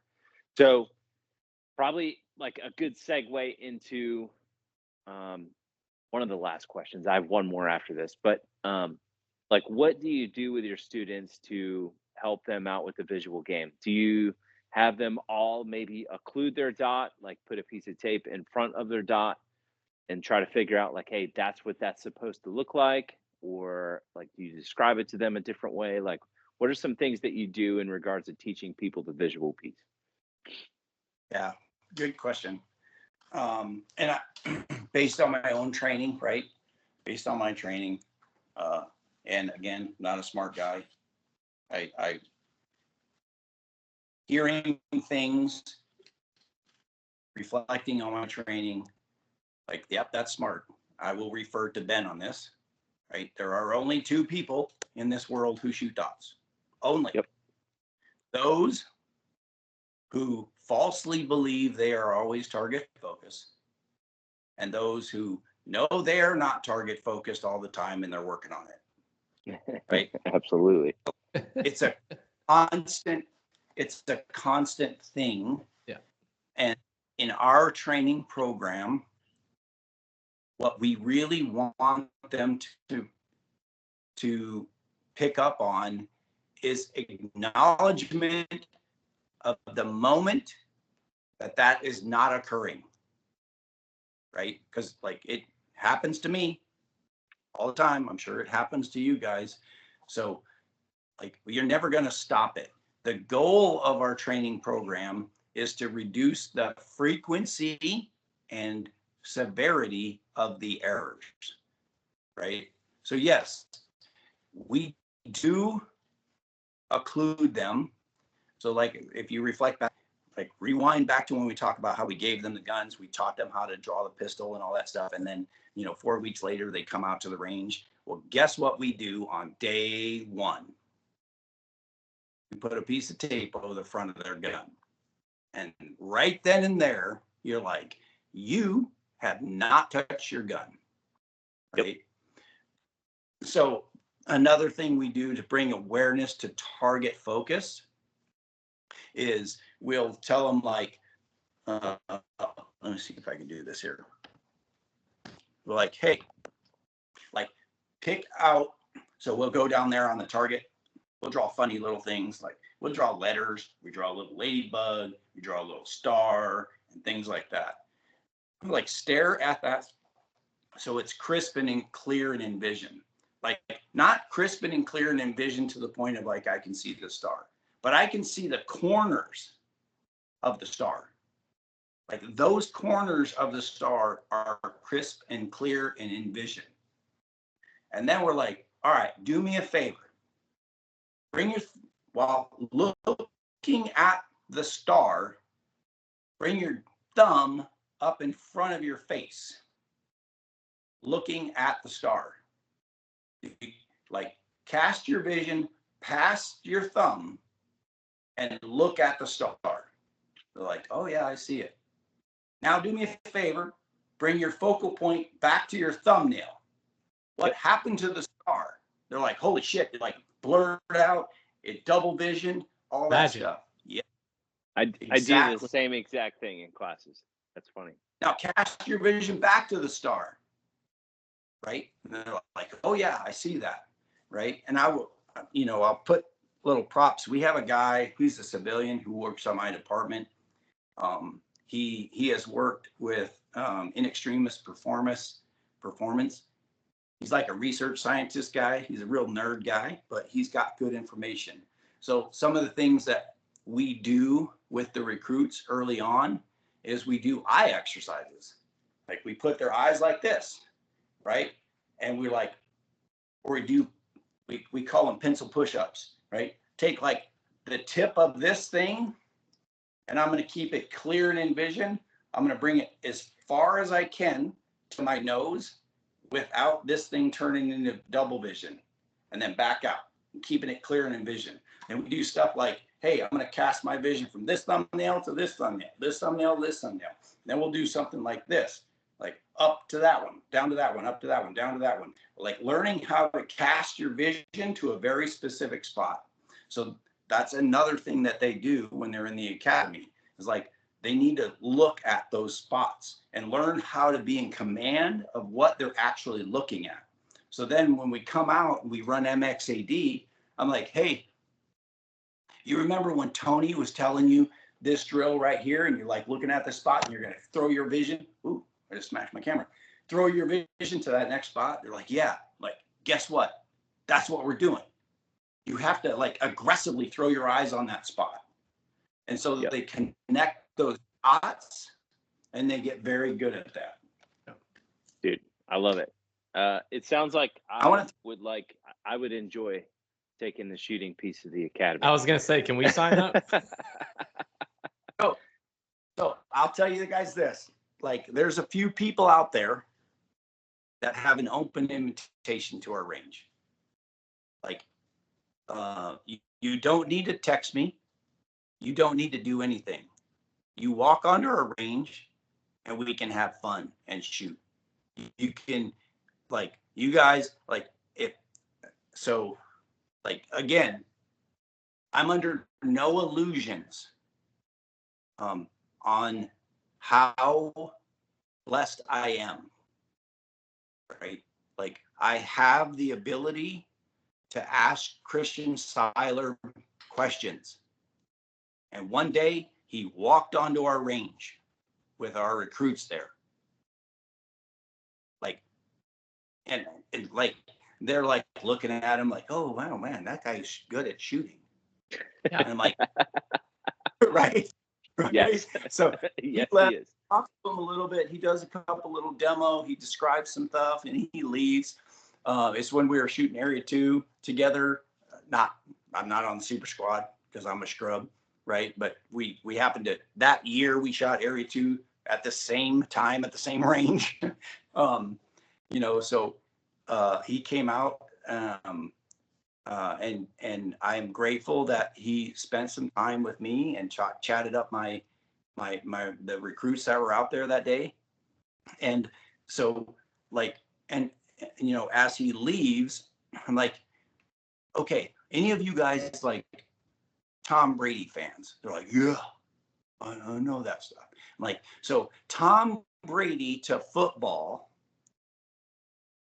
and then Christian Seiler to shooting, except Christian Seiler is far better at shooting than Tom Brady ever was at football. Like 100%. Yep. Close. Yep. Right.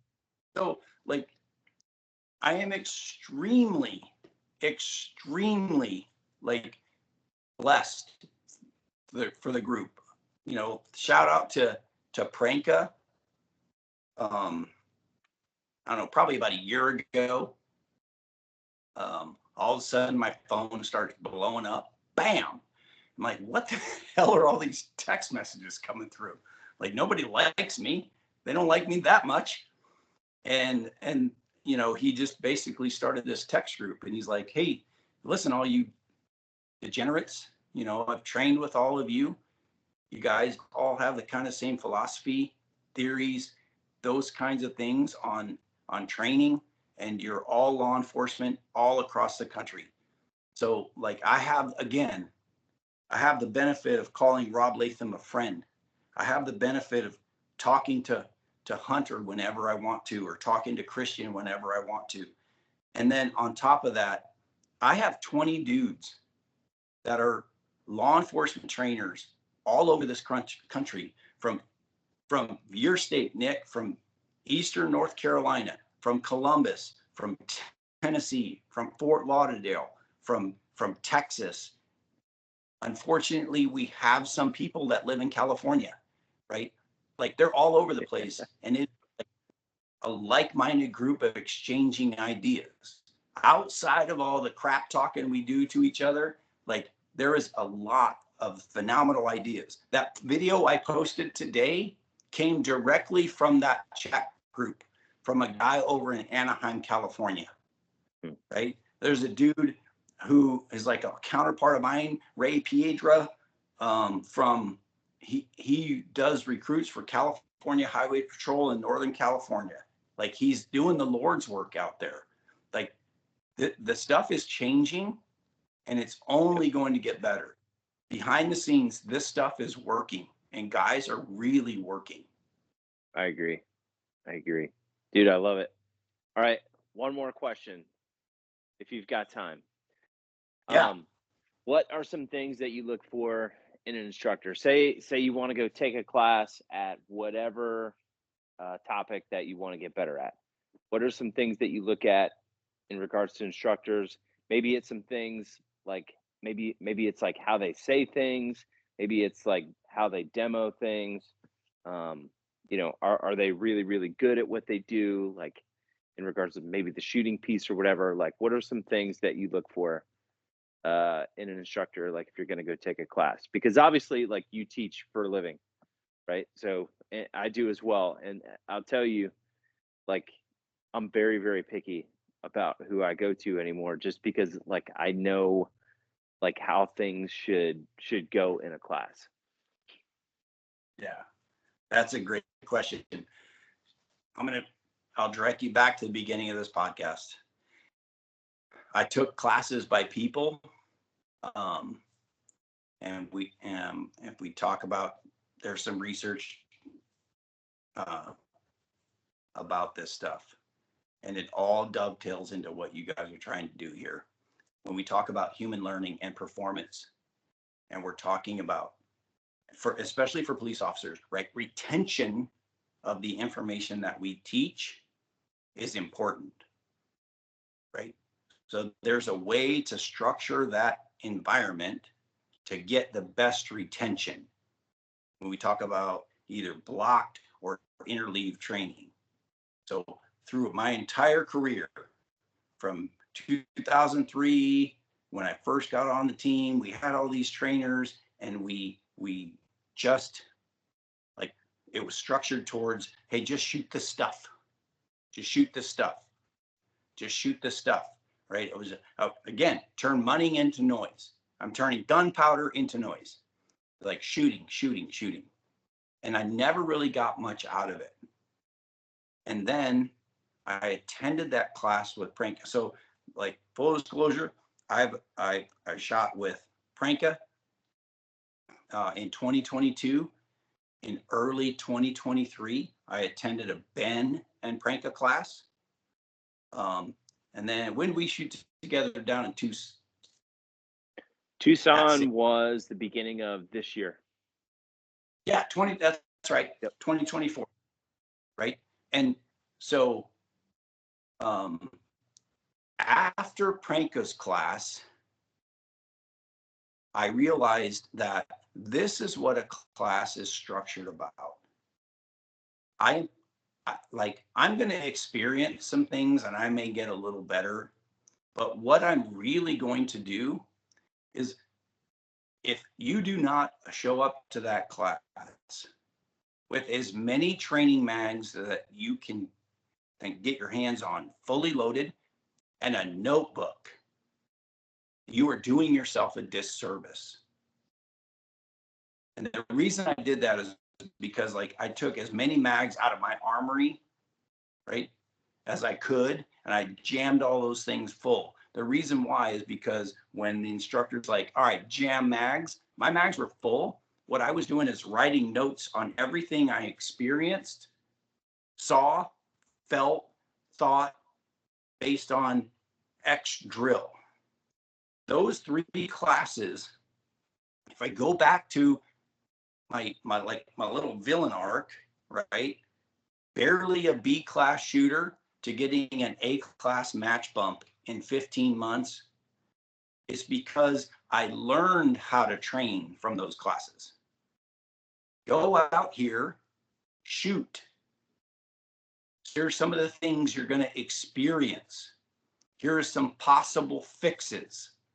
Keep shooting and start absorbing that information in real time and learn from your shooting. So when I started that journey, then that's when I got on the, instead of just turning money into noise, is when I learned how to train. So look for classes that you're like, it would be beneficial to take a notebook to and write down your observations. When you leave that class and you have 6, 8, 12 months of work to do, not like, oh, you're going to print off this drill from the internet on an 8x10 piece of paper. You're going to glue it to your target. You're going to stand at 5 yards and you're going to shoot this over and over until you get it right. But Jamie, the Instagram says that's how you train.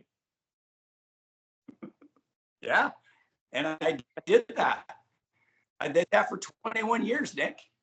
And that got me all the way to a high C, low B class shooter. Right? Go to a class that you will leave with homework. And then guess what? The fucking rent is due tomorrow morning. Put in the work. And it doesn't have to be a ton of work. It's 5 minutes a day.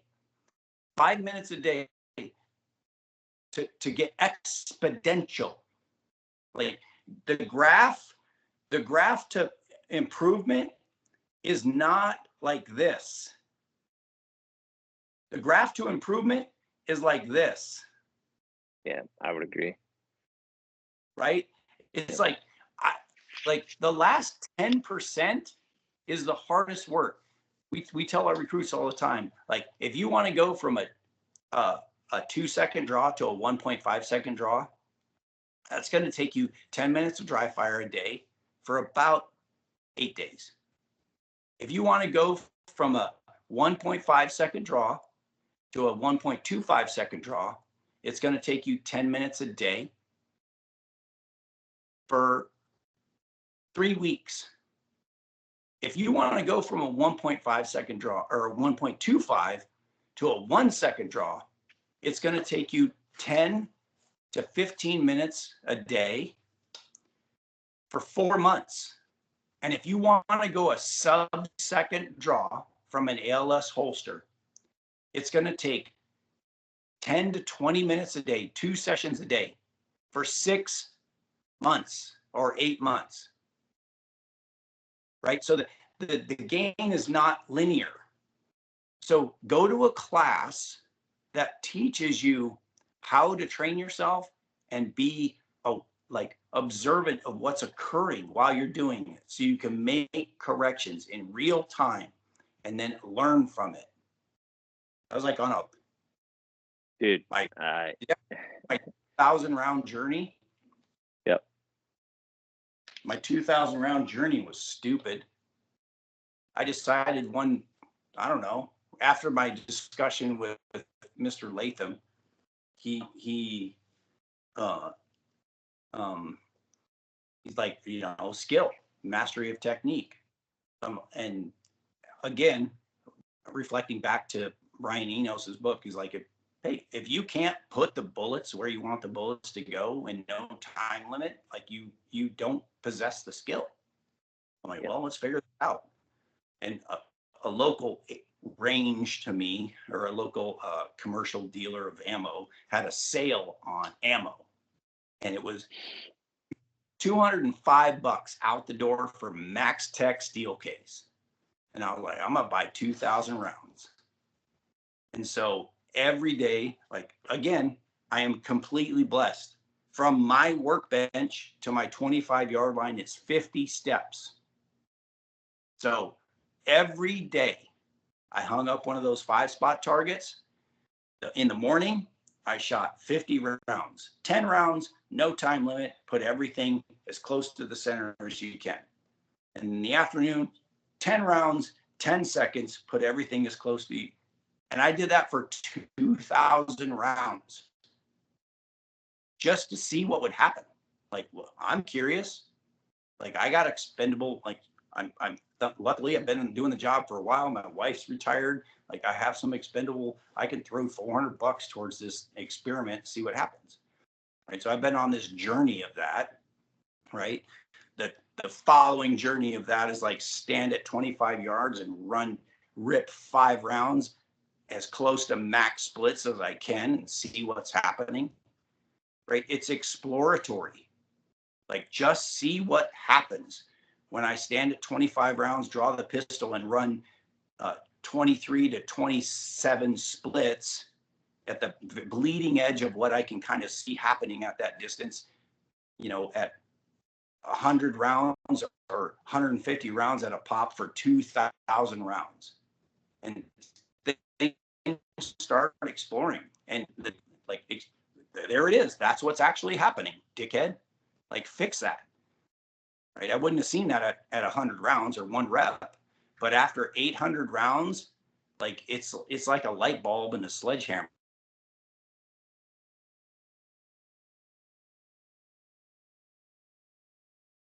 First job, period, is training yourself to explore what is actually happening so you can better describe to the people that their lives and the lives of the citizens that live in your effing community depend on, period. If not, leave. Dude, I love it. Just mic drop on that. I love it. I feel like this was a banger. We should call this podcast the red shirt that your department deserves. There he is. The okayest shooter. Maybe we'll call it the okayest shooter. Jamie, if people want to find you for more information about training, stuff like that, maybe for their department, where can they find you? Hit me up on Instagram. I have a public page. I have a private page. Unless you know me by face and friends and we've shook hands, you won't know that one.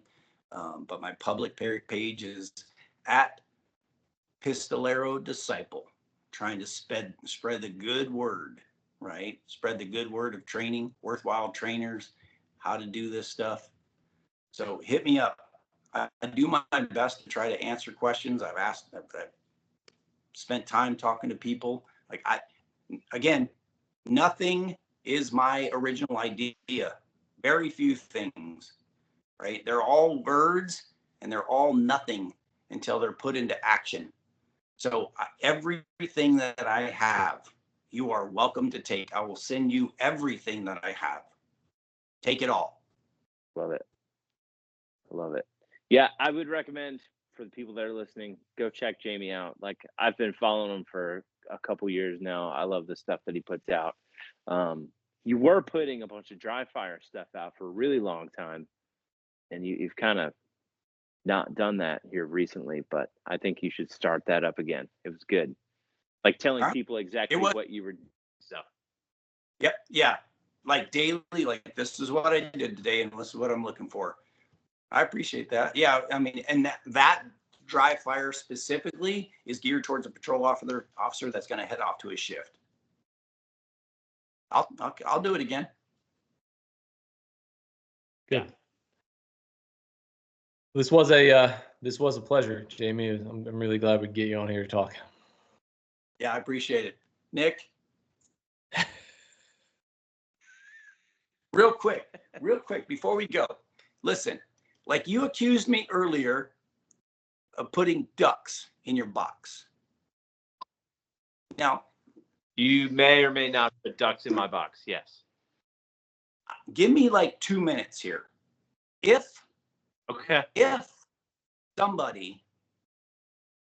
somebody was so inclined to do that, like how that would happen is like people that you work with that think it's funny to F with you would start putting tiny little ducks in all your stuff. I mean, if you're so inclined to do that, that's how it would start, right? And then you would think, man, I'm losing my mind because I find ducks in my pocket on the way home from work. Then you would think, man, that little duck brought me a little bit of joy. And then if you were so inclined, you would decide, I think this would be a great idea to do this to your wife and children.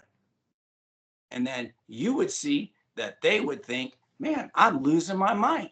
And then they would think, man, that's kind of funny. And you would see a smile on their face. I mean, if you're so inclined to do that, right? Not saying to confirm nor deny that I've been involved in any ducks.